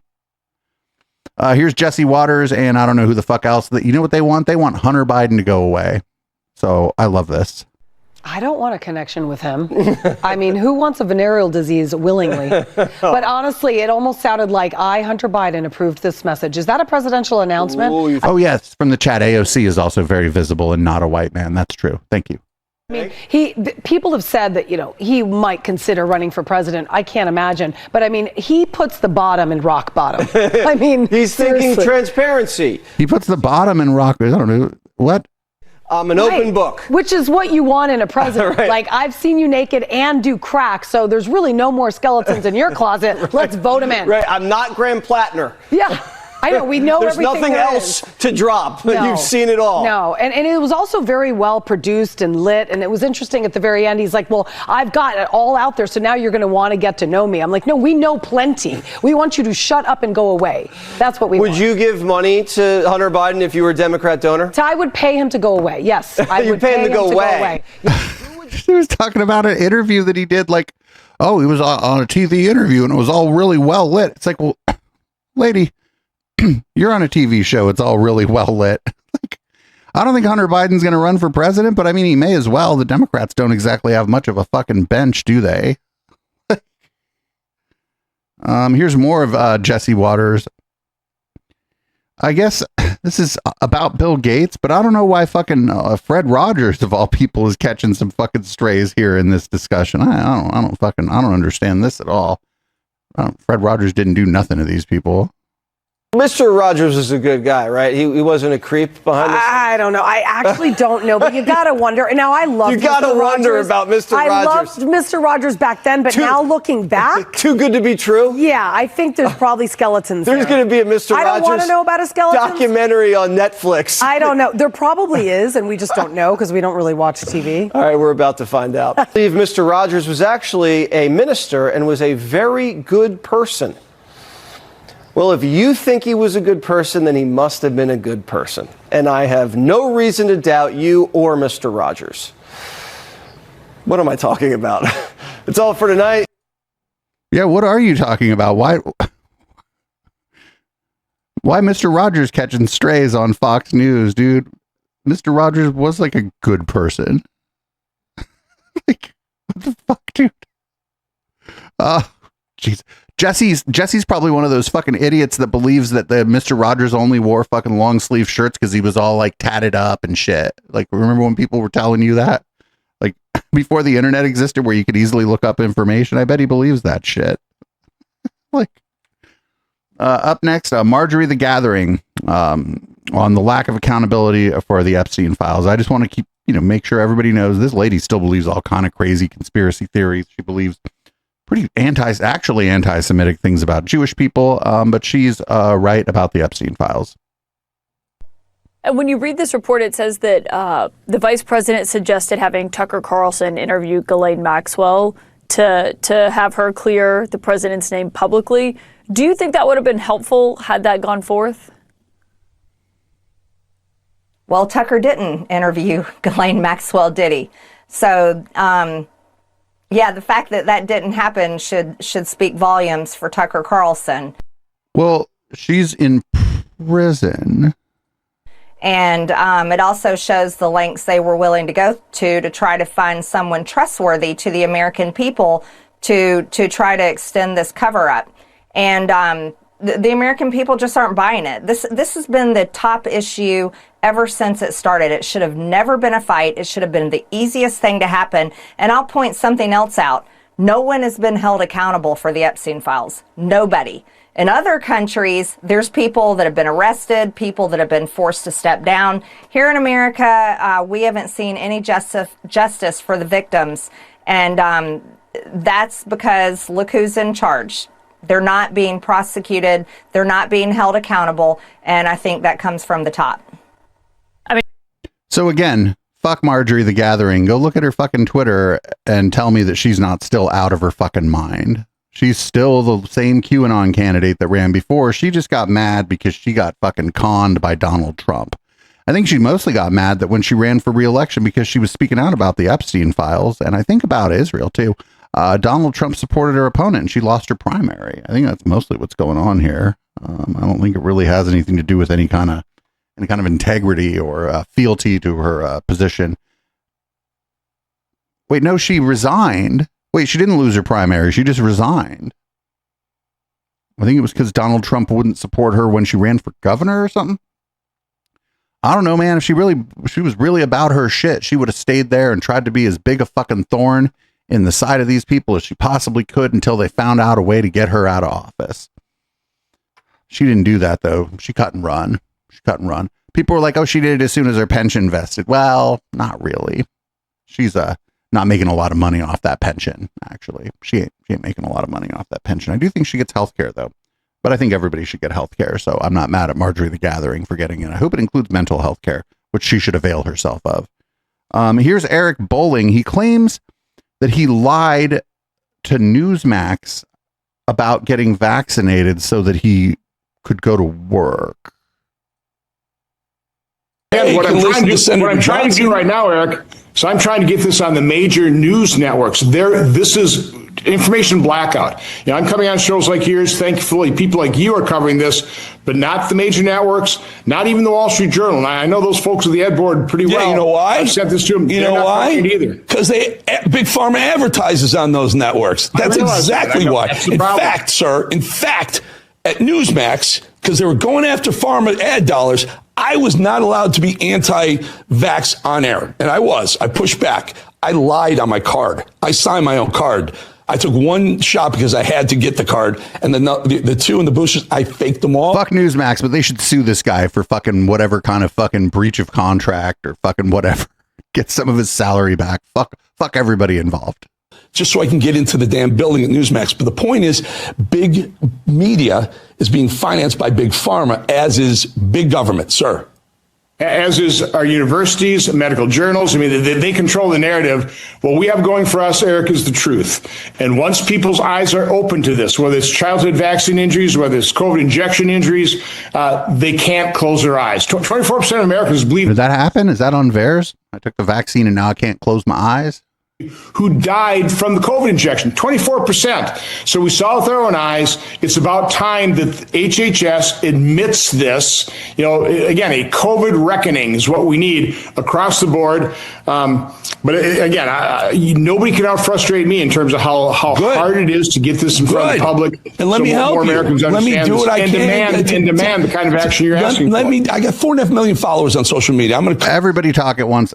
So first of all, I don't think Eric Bolling did that. I think he got vaccinated. I think the problem is that this guy got vaccinated so that he could go to work. And I think what he wants, he's doing like stolen anti-vaccine valor here, right? I think it's bad for his brand, right? That he got vaccinated. So he's claiming he'd be like, oh, I didn't take the vaccine. It's like, well, then how'd you go to Newsmax? They had a vaccine policy. And he's like, oh, I just got one of those fake cards. The fuck he did. The dude just got vaccinated. That's fucking stolen anti-vaccine valor, 100% for sure. Guaranteed. Dude is just fucking lying. Yeah, I saw that too. 24% of people or something got fucking, I think he said get died or something from the these people. Like what? It's like so many people.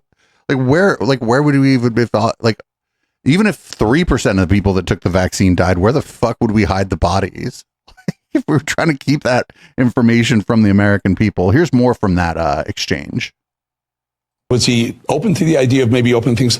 And what I'd really like to know, Senator, Anthony Fauci was at the center of this, and it just hurts my heart. I almost getting myocarditis over the thought that Anthony Fauci has been pardoned. Is there no way in hell to prosecute this SOB that may have killed literally millions of people?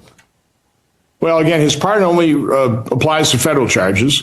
There are statute of limitation issues. I think there's potentially things on state charges. I know Rand Paul apparently is going to depose him at the end of this month. I just read about that. I didn't hear that from Senator Paul. But Rand Paul's an ophthalmologist or an optometrist or something like that. What do you mean he's going to depose him? So this could be interesting. At some point in time, my committee may want to talk to him based on what we do in terms of finding other records and documents.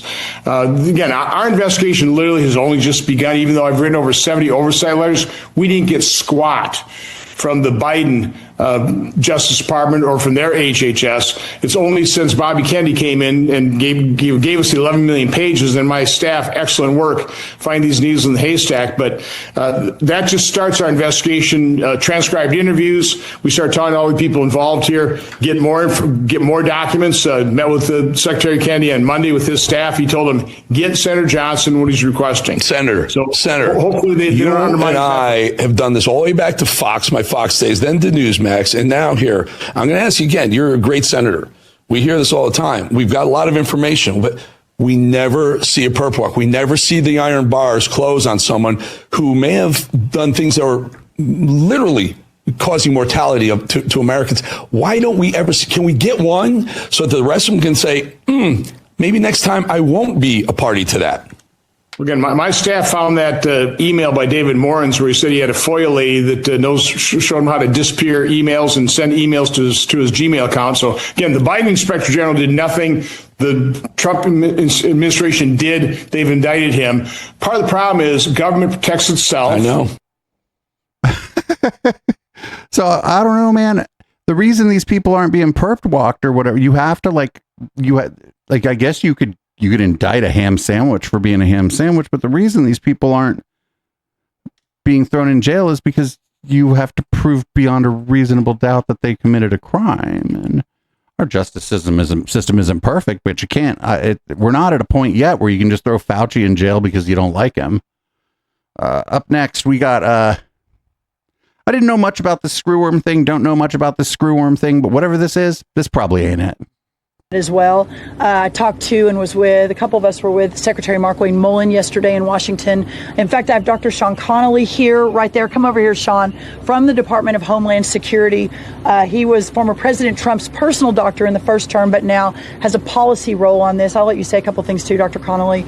But the importance of, again, across the federal agencies, Department of Homeland Security, we talked yesterday about using their drones and perhaps through very quick innovation, having an artificial intelligence piece of this, where you put AI on the drones that they can fly across all of our millions of acres of wildlife in this state that we need to be solving for and preparing for as well. So, Dr. Connolly, I'm sorry, I should have had you up here to begin with. It's great to have you in South Texas. Thank you, Madam Secretary. And I bring...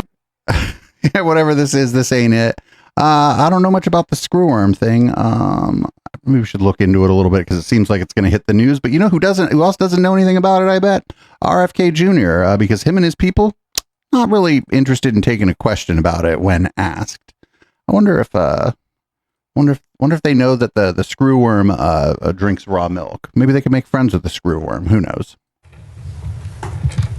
Thank you, Secretary Kennedy and Undersecretary Kent. You both talked about federal funding for the medical schools. What happens if they don't meet these 40-hour requirements?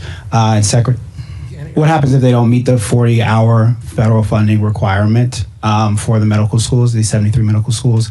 And also, Secretary Kennedy, if you can answer this question, what would the CDC be prepared to do if there is a human case of the new world screwworm in America?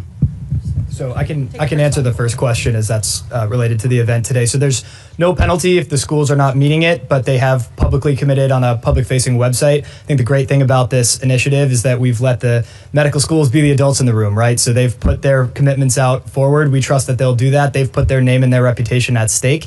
Anybody can go to hhs.gov/nutrition-education. They can see the commitments. They can see the wonderful work that our colleagues are doing. And so we don't have any plans to do anything punitively. We think that the positive nature of this event is reflected in their work that they've posted publicly. Great. Okay, we move on to the next one. Right there. Yep. Look, they fucking did whatever. They did not want to talk about that screwworm thing because they probably, whatever part of the government that was like in charge of fucking dealing with this, they probably cut that part of the government, and so they don't really want to talk about it. I don't know shit about the screwworm. Here's from that. It looks like the same press conference. Here's RFK Jr. just straight up lying to you about your health, as he does. It's his job. Most of which are linked to our food. More than 70% of American adults are overweight or obese. 1/3 of teenagers have diabetes or prediabetes, 38%. And this is not only a public health challenge, it's a national security issue.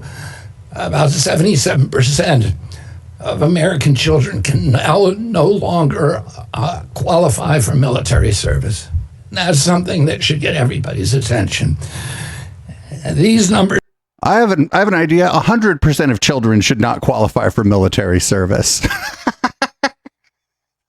I don't know what you think about this, but I think 100% of children should not qualify for the military service. I think we should not have children in the military. I mean, I know what he's saying, right? He's like saying, "Oh, the kids are all obese," is what he says. That they're one of their talking points, right? But it's like really funny just the way he worded it. Yeah, I don't want children are not fit for military service. We usually associate people having children go to war with like bad things, bad outcome. People who are like already probably losing a war that they shouldn't have been fighting in the first place or whatever, and then they get desperate and send children and the elderly out. So I think we're done with this. I guess the serious. I don't even know if we can call any of this serious. We're done with like the standard politics part of the show, but we're not quite to red light. So this is Riley Gaines. She's famous for, I guess, not being trans, which is a little bit odd because most women are not trans.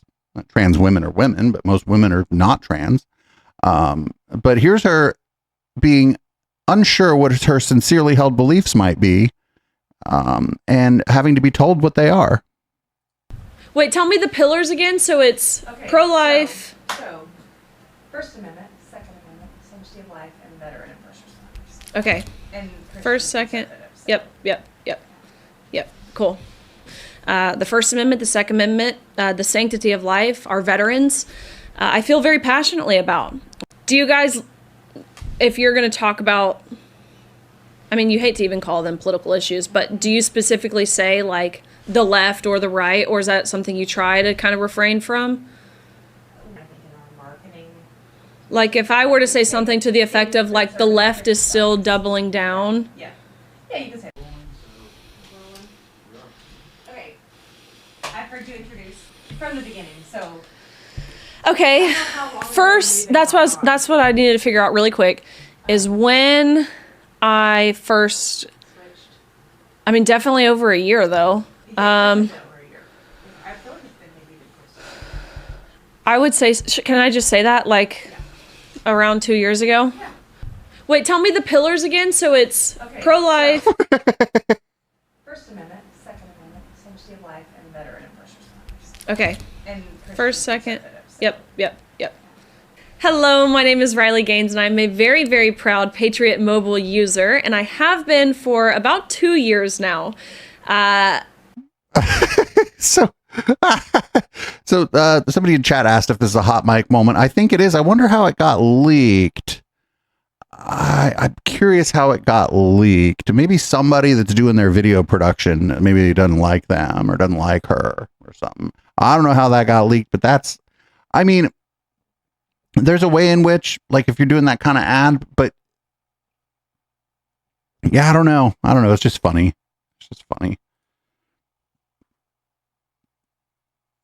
Oh man, did you know they sabotaged the reflecting pool? So there are some people, we call these people idiots, who think that maybe when you painted the pool like a darker color, it made the water warmer.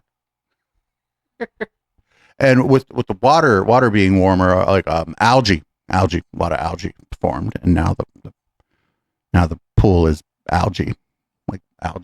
Or there's this guy. This guy has a different opinion. Are you ready?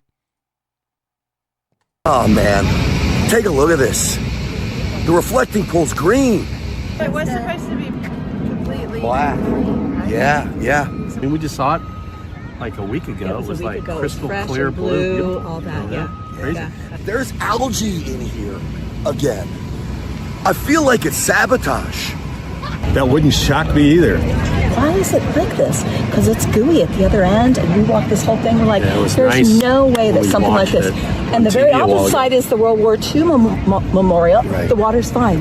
Why is this? So something happened here. I mean, they had just literally fixed this. Obama spent $32 million and it never held water.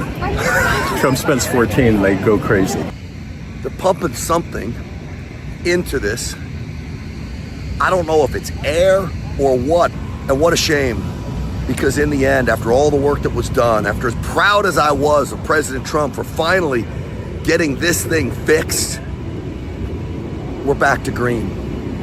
And again, is it nefarious?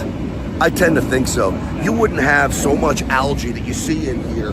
You would not have that quickly unless somebody did something. I'm telling you, I think they want Trump to fail so badly that they'll come out here and do anything. I think so. I agree with you. Crazy. Although I think he'll get it fixed. So the good news is It's not leaking. That is true. And as the man said, if anybody can get it fixed, Trump can. They're trying to get it right. What a freaking shame. Guys, it was me. It was me. I don't know what I did, but I made the algae in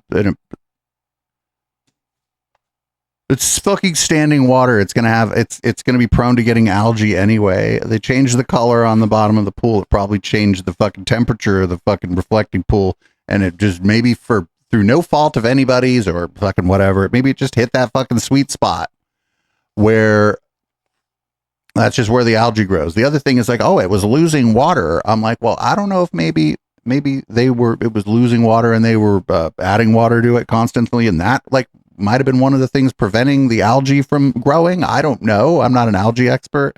I feel like if the water is just standing there versus, I don't know, seeping out, or I don't know where it was going. They said it wasn't holding water. I don't even know if they were right about that. But if, let's say, the water was seeping out or, being pumped out and new water was being pumped in or whatever was going on, that might help prevent the algae from growing. Have they considered chlorine? Have they considered chlorinating the reflecting pool? They should do the chlorine in like the pH balance, like when you have a backyard pool. Like they should do that.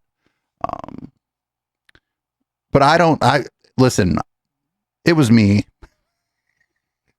I magically did that shit from here in Oakland. It was me. I sabotaged the fucking reflecting pool. Oh yeah, like somebody in chat said, I don't know, just get rid of the sun. Algae can't grow without the sun. All right, here is Alex Karp on CNBC. This isn't great.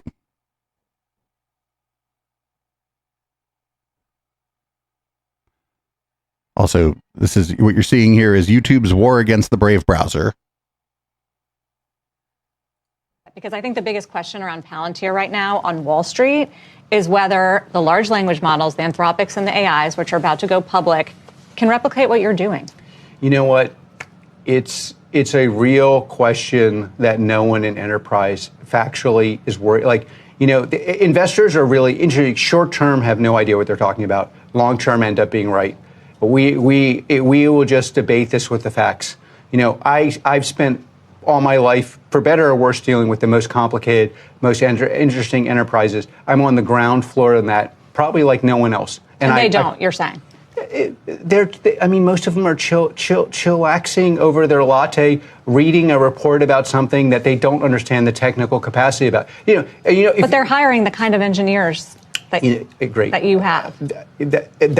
And those kind of engineers are great engineers. And I'm telling you, they don't talk to the enterprises or don't understand the technical challenge. And also, by the way, the ability to be a great investor and the kind of that's where large language models are more useful, because it's probabilistic and you don't have to get better than really 51%. If you want to manufacture a car and you need a part, or you want to send a rocket to the moon, or you want to put a missile on your adversary's head and bring home Americans safely, that stuff doesn't ship. And by the way, and there's not a single high-end enterprise like that would ever put, by the way, that's before you get to the cultural impasse. Like when you go to San Francisco and talk to them, their basic vibe is, we don't have to solve your problem today, because tomorrow you're going to go away and all of your problems are going to be solved. It's largely religious. And then you get to, we're going to replicate Palantir by doing a deploy co. I mean, it's a complete farce. Like the people who go there to solve the simplest, easiest problems that sell tokens. And the part they don't understand, honestly, and I told them this, I probably shouldn't, is they don't understand how unlikable they are.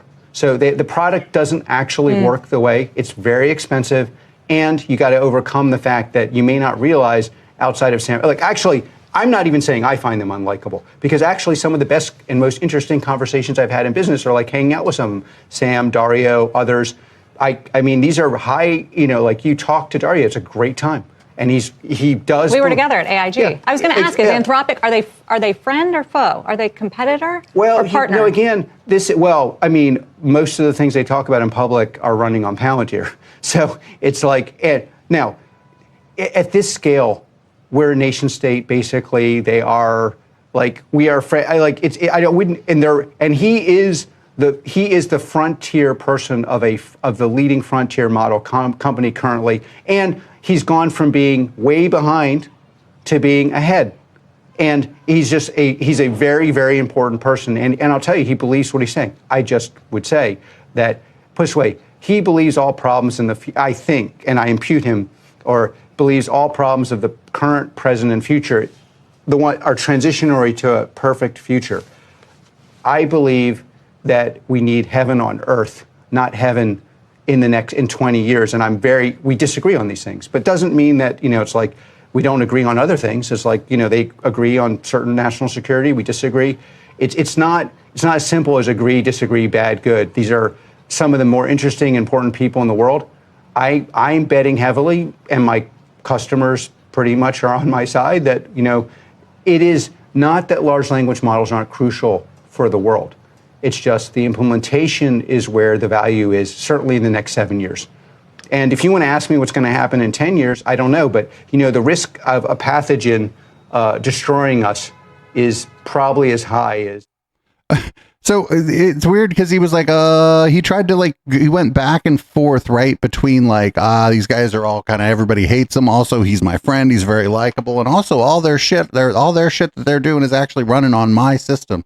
The guy is so full of shit, absolutely full of shit. I don't know if any of the fucking stuff that they're doing at Anthropic is, as he says, running on Palantir. I'm not sure even what that means in this context, but I don't trust that guy. I think that guy, they're like, we're going to create heaven on earth. This guy does not want to create heaven on earth. This guy wants control. I think Alex Karp probably wants a nuclear weapon. And I think, unfortunately, there's a non-zero chance that Palantir may produce a nuclear weapon in my lifetime in the next 5 or 10 years. There's a fucking evil company. People don't understand Palantir. He's like, well, we're not spying on you. I'm like, well, no shit. You're fucking giving people the means by which to do so. Yeah, you don't do the spying. You're giving people the means by which to do so. I understand that. But holy shit, man. This guy is just going out there trying to be unlikable. I think he thinks it's cool and edgy. I think the guy kind of wants to be Elon Musk. So we had forgotten about this guy. This guy's named Josh Feuerstein. I don't know if anybody was here when we covered the thing where he got mad about a spork because he thought it was trans or whatever, because it is a spoon and a fork at the same time. But he's back. He's back. Here he's mad at Nike and Adidas, I guess. Nike, Adidas, and all of you other clothes manufacturers, this is not something my daughter would ever wear. And yet it seems like this is all you're putting in the stores. These little pairs of panties you want them wearing around. Those aren't panties. Those are fucking running shorts, you idiot. Pervert pedophiles. So on behalf of dads everywhere who are raising godly, modest, incredible, traditional women who don't want to go around town looking like flipping Kim Kardashian, do us a favor and actually put some clothes on the rack, because we're not going to have our kids wearing underwear around town. Those were running shorts. Those are short. Running shorts are short. Also, this, I don't know, man. I think this guy's the one who doesn't, is like, well, I don't want my daughter wearing that because I know what I think of my daughter when she wears that. I don't want other people thinking that about my daughter. Dude, those are just running shorts. If you have a fucking 13-year-old or 12-year-old, fucking whatever, 14-year-old joins the high school track team, that's the kind of shorts they're going to be told to buy to run track. Those are just running shorts, dude. That's it. Running shorts. Up next, we got great value Matt Walsh. I keep forgetting this guy's name, and I don't care what it is. Just call him great value Matt Walsh. He doesn't like black people, if you could imagine this. You'll recognize this guy when I bring him up on screen. His name is Joel something. His thing is his outlet is called the New Christian Right. The high water mark in these United States for the black community was probably in the early 1900s, a few decades before the Civil Rights Movement, before Hart-Celler, where most, not all, it was never all, but most of the black families were intact. There were strong families. There was still a disparity of sorts between the white community and the black community, but the gap was actually narrowing. Black people were catching up. They realized that if they wanted a piece of the American pie, it wasn't going to be handed to them for free. They weren't entitled to it. They were going to have to work hard. There was a certain humility that the average black person in America at that time possessed. They weren't saying, oh, Whitey stole everything from me, or I was wronged. No, they actually recognized that in large part, white people ruled the country and built the country. And if they were built the country? No. They were going to have to do everything they could to rise to the level of excellence and morality that white people at that time were portraying. And so things improved. And then it was all ruined. It was ruined by Marxist Jews and PSYOP. Whoa! Martin Luther King. Like Martin Luther. Oh, Jesus Christ. Parks and all the rest. But Rosa Parks catching a stray. Convince black people that we was kings once upon a time. Oh my fucking God. So, there are white people that worked hard to build things in this country just like everybody else, but a lot of this country was built by slave labor, and after slavery was abolished, there was like indentured servitude, and out here in the West, a lot of immigrants from a lot of Chinese, Japanese immigrants, a lot of immigrants from from what is now Mexico. I don't know, like a lot of immigrants built the railroads. So I'm not saying no white people built anything, but it's not like they built the whole fucking place, because they're not the only people here. And also him going straight up, we was kings. That's just like some fucking straight up white supremacist shit that you see on Twitter. Up next, happy Pride Month. I have three clips where we are going to wish you a happy Pride Month. This is the first one. This is going to be good because it comes from Right Wing Watch. Shout out to Right Wing Watch. Over the last 3 years, we've been hosting Citizens for Life marches across the nation to take ground against the evils of abortion, unseat the demonic principality of pride, and lift up the name and power of Jesus' life. With every step we take from state to state, we're believing God will give us that territory. We're declaring that every state will become pro-life and that abortion will be made illegal across the nation. On June 24th, 2022, the overturning of Roe v. Wade was accomplished. Decades of prayers were answered, but the war is not over yet. The majority of states still allow abortion, and babies are continuing to be murdered every year. A lot of what they showed there was like stillbirths and people whose children were born with like horrific birth defects. Recognized in 1999 by President Bill Clinton and has been nationally celebrated since then. Pride is what the Bible says. They showed all those people. Did you see how happy those people that just showed where everybody looked like they were having a great time? I bet that was like San Francisco where it isn't like 1,000,000 degrees. Poses. This word in the Greek means battles against or wars against. This is not the hour we want God warring against us, but with us. We need the blessing of God on America. So we need your action. We're believing for June to no longer be Pride Month, but to be federally recognized as Life Month. So here's how you can help. First, sign the petition. Your signatures represent that. I bet they want your like home address, the address of your employer, right? They probably want all kind of weird shit on this petition. Calling the leaders of our nation to honor the sanctity of life, defend the voiceless, and declare June as Life Month. As you sign the petition, also send the automated letter to your senator and congressman, letting them know you are for Life Month and calling them to support the Life Resolution. Well, all I know is somebody got like a reverb plug-in and used like just the first preset. Second, you can host or join a Citizens for Life march. Come march with us as Citizens for Life. This is not just an ordinary march.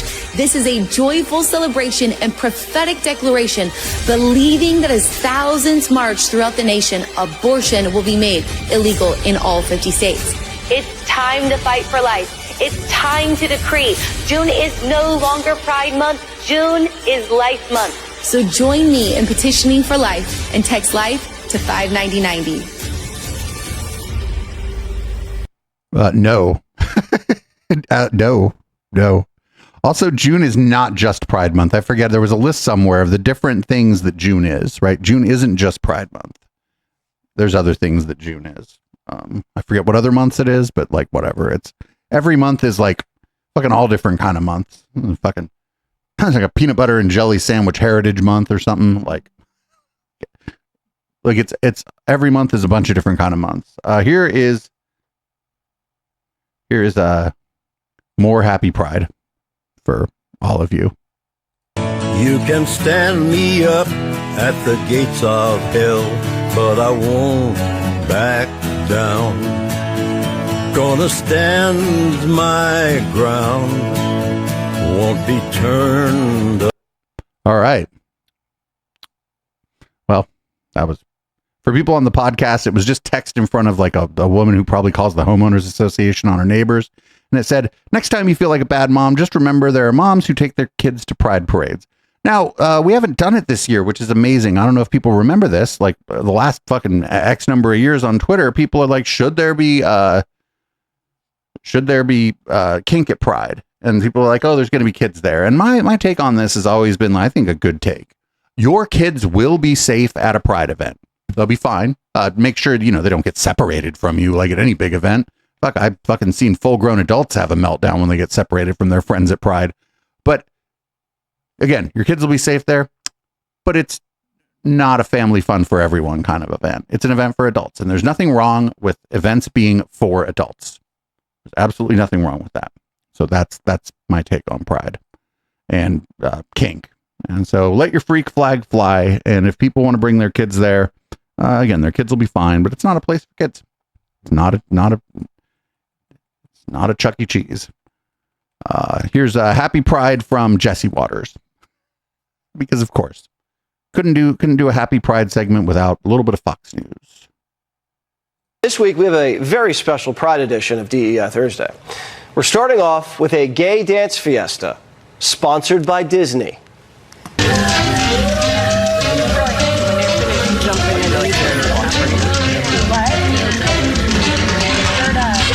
That rules.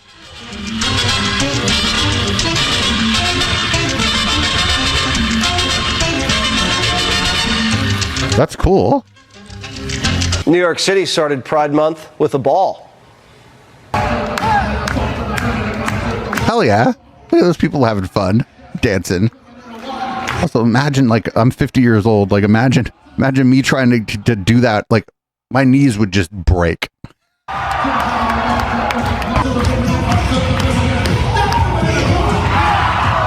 I'm like a dance circle and shit. This rules. New York transitioned the chamber into a runway so they can... Dude, that fucking rocks. All the cities, even our nation's capital, they're taking Pride Month very seriously. 51 years of pride in the future 51st state. And both movements are rooted in the same belief. Every person deserves to be seen, heard, and fully represented. We're celebrating Pride Month in the gayest city in the world. Oh, I disagree. And people are going to think I'm going to say San Francisco. I think it's Oakland. I think Oakland, the fucking queerest city in the world. But fucking still, like all he did, he's like, hey, look at how much fun all these people are having that we're telling you not to have fun, right? Look at all these people having all this great time. What you need to do is not fucking do any of this. And I agree, actually. If you like hold Jesse's views and stuff, like you're welcome at Pride. Nothing's going to happen to you. Be nice to the people there, but maybe, I don't know, fucking stay home. It's already crowded enough, especially at SF Pride. Stay your ass home if you don't like it. I don't know what to tell you. It's like, fucking, I don't know. Don't go to Pride. It's fine. We'll have fun without you. Up next, this is Erica Kirk. She seems like a very genuine person to me. That's the impression I got from her since the beginning. She's a very genuine person. Nothing weird or grifty about her. I don't think she even like used the assassination of her husband to like try to raise her profile and become some kind of superstar or anything like that. Let's see this clip of her being a very genuine, likable, and relatable person. And I have been married for 10 years. My husband is a hardworking farmer who has gone a lot. A year ago, I was questioning my marriage and felt like I was losing myself in the chaotic life of work and motherhood. Since finding a church, I recently got baptized. My kids attend Sunday school, and we talk about Jesus in our home daily. Instead of nagging my husband, I embrace his hard work. Yeah. Come the fuck on, dude.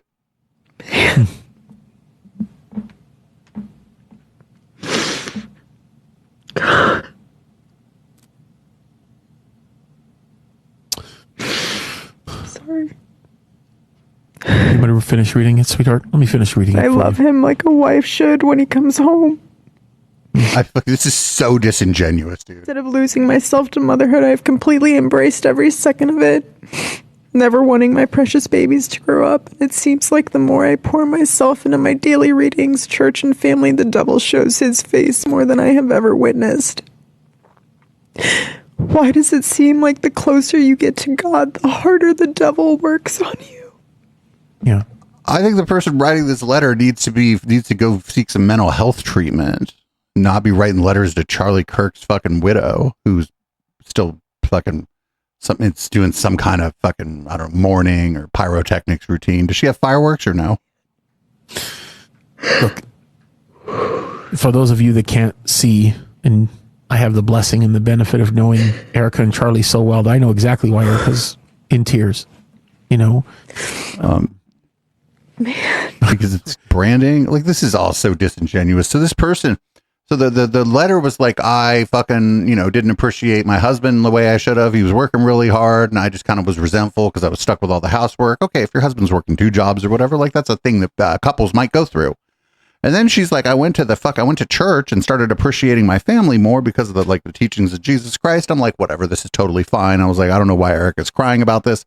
And then now the devil's trying to get us. And I was like, whoa, just out of nowhere. The devil's here. The devil's trying. Well, lady, no, now we're in a space where you're just unwell, and your problem is not a spiritual problem. I don't think you should at least investigate the idea maybe that this isn't a spiritual issue. Maybe check and see with somebody else. Talk to somebody else.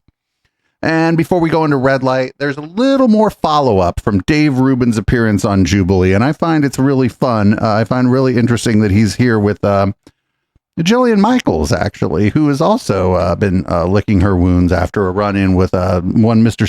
Samuel Cedar, who Dave Rubin certainly will never talk to. But here's more about Jubilee. I don't know if you know this, but you could die.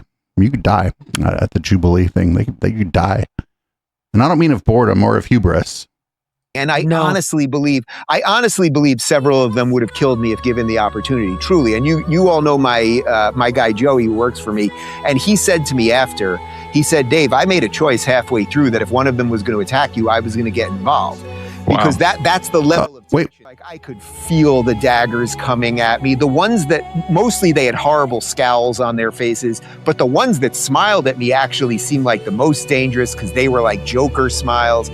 And the weird Joker smiles, it was so distracting and so unpleasant. You can't have discourse. So, I didn't watch this. This is the worst cope I've ever seen. Dave Rubin distracted by a smile. Actually, I could buy it. I could buy it. I could buy it. Actually, this isn't even wrong. I think Dave Rubin was distracted. He's like, oh shit, that person's smiling. And then that's all he could think about for the next 5 fucking minutes because he's fucking stupid. I don't know how you pulled it off. Truly, to sit around 20 people that have nothing but hatred for you. Like, there wasn't even I tried my best. I kind of didn't want to do it because I've just been through enough versions of the internet and dealt with the hate and the whatever. My team really wanted me to do it. I was like, you know what? I'll do it. Whatever. It's not a big deal. I tried to say, I'll show you a little respect to start this thing. They offered nothing. For 2 hours and 55 minutes, I think I did a very nice job. I did have one blip moment where I kind of blanked on something, and I fully grant that. David, that sounds ridiculous. So a lot of people that went on there and got their stuff cut out are mentioning that every time like somebody would come up and respond to like the prompt, he would look at the fucking producers basically and say that like they weren't responding to the prompt correctly or whatever. Like every time that got cut out every time. But there wasn't people are saying there wasn't a single person who went up there to talk to him where Dave Rubin didn't immediately essentially start trying to play the fucking ref, right? Start trying to like get the Jubilee people to tell the person that came up to respond to the prompt that they need to respond to it in a different way. So far as I know, the Jubilee people kind of stood tall and were like, hey, no, we're not doing that. This person is, as far as we can tell, they are responding to the prompt or whatever. Now, mind you, we're just going on what people say, but I could totally believe this. Like, right, Dave Rubin says whatever kind of dumb shit. He's like, I don't know. He's like, I've never had plastic surgery, and you can't prove that I did. And somebody comes up with like a clip of him from his show saying that he got plastic surgery or whatever it is. And he's like, oh, they're not responding to the prompt. I could totally see Dave Rubin going in there thinking that because he's Dave Rubin, that the fucking people running the thing are going to do exactly what he says. And I think they didn't. And I think he's very upset. Now, what I don't like is that he said it was like 2.5. They cut stuff on his behalf. They cut out people who went after him, probably at his request. And I don't like that at all, but it's not like I'm like, how dare, this is below the high standards we expect for Jubilee. Fuck no. But I think it's great actually that he like went on fucking Dr. Drew or Jillian Michaels or Dr. Drew and Jillian Michaels show. I don't know. It was just a round table of idiots and said that he got distracted by somebody who was smiling. Fuck yeah. This reinforces everything that I already thought about Dave Rubin, is that he could get distracted. He's like, listen, I don't do well with shiny things. And the lights in there were a little hot. And there was like a little bead of sweat on the guy's fucking forehead. And it was like glistening. And I just couldn't, I was distracted. It was something shiny. It was like almost like it was like a squirrel, but it wasn't a squirrel. I was just distracted by it. Like, and they were also smiling. And then somebody else wasn't smiling. And then somebody else was like maybe scowling or smirking. And I just like, my face doesn't move. Because I've had it worked on, but everybody else's face there seemed to move in ways that made me confused. Fucking excellent. I love this for Dave Rubin. And I'm so glad that Dr. Drew is in a position now where he's got to fucking pretend that Dave Rubin isn't just an idiot. So I think all these people, like, there's no way these people don't know that this guy is dumb. Right? I don't think that Dr. Drew is some like medical visionary. I think fucking we saw that Jillian Michaels is kind of dumb. Or like not very well informed and extremely confident. But that doesn't mean that, Jillian Michaels also knows that Dave Rubin's an idiot. These people all know that he's fucking stupid. So anyway, that's great for Dave. And we're about to go into red light. So if you listened all the way through the podcast, 2 hours and 15 minutes this week, yo, we got to do something about this. This show's supposed to be an hour. Although I say this every week. The show's not an hour. I should just stop with the facade. But if you're listening on the podcast and you got this far into the show, check us out live sometime. Twitch.tv/Echoplex Media. Follow us there, even if you don't plan on watching. I don't know. We also can be found other places, YouTube. If you're on a podcast app and somehow this got served to you and you don't follow the podcast, follow the podcast. Follow our other show, Down Ballot, on your podcast apps of choice. And if you want the rest of this show, including Red Light, want audio and or video of it, you can subscribe for $5 a month at eplex.store or at patreon.com/echoplex. I prefer the first one, eplex.store. Just fourth wall is better, the split's better, and you get a discount on the merch. Plus I just have more control over there. So we're going to play a song. I'm going to change the color of the lights and we're going to move on into red light. As we moved into Bungalow Bill with the fucking 5 gift subs and a scam train incoming. If you're listening to the pod and you don't know what that is, come find out listening live sometime. This is Boomers. I'm going to pour a drink. I'll be back in just a moment for Red Light. Thanks everybody for hanging out during the pod.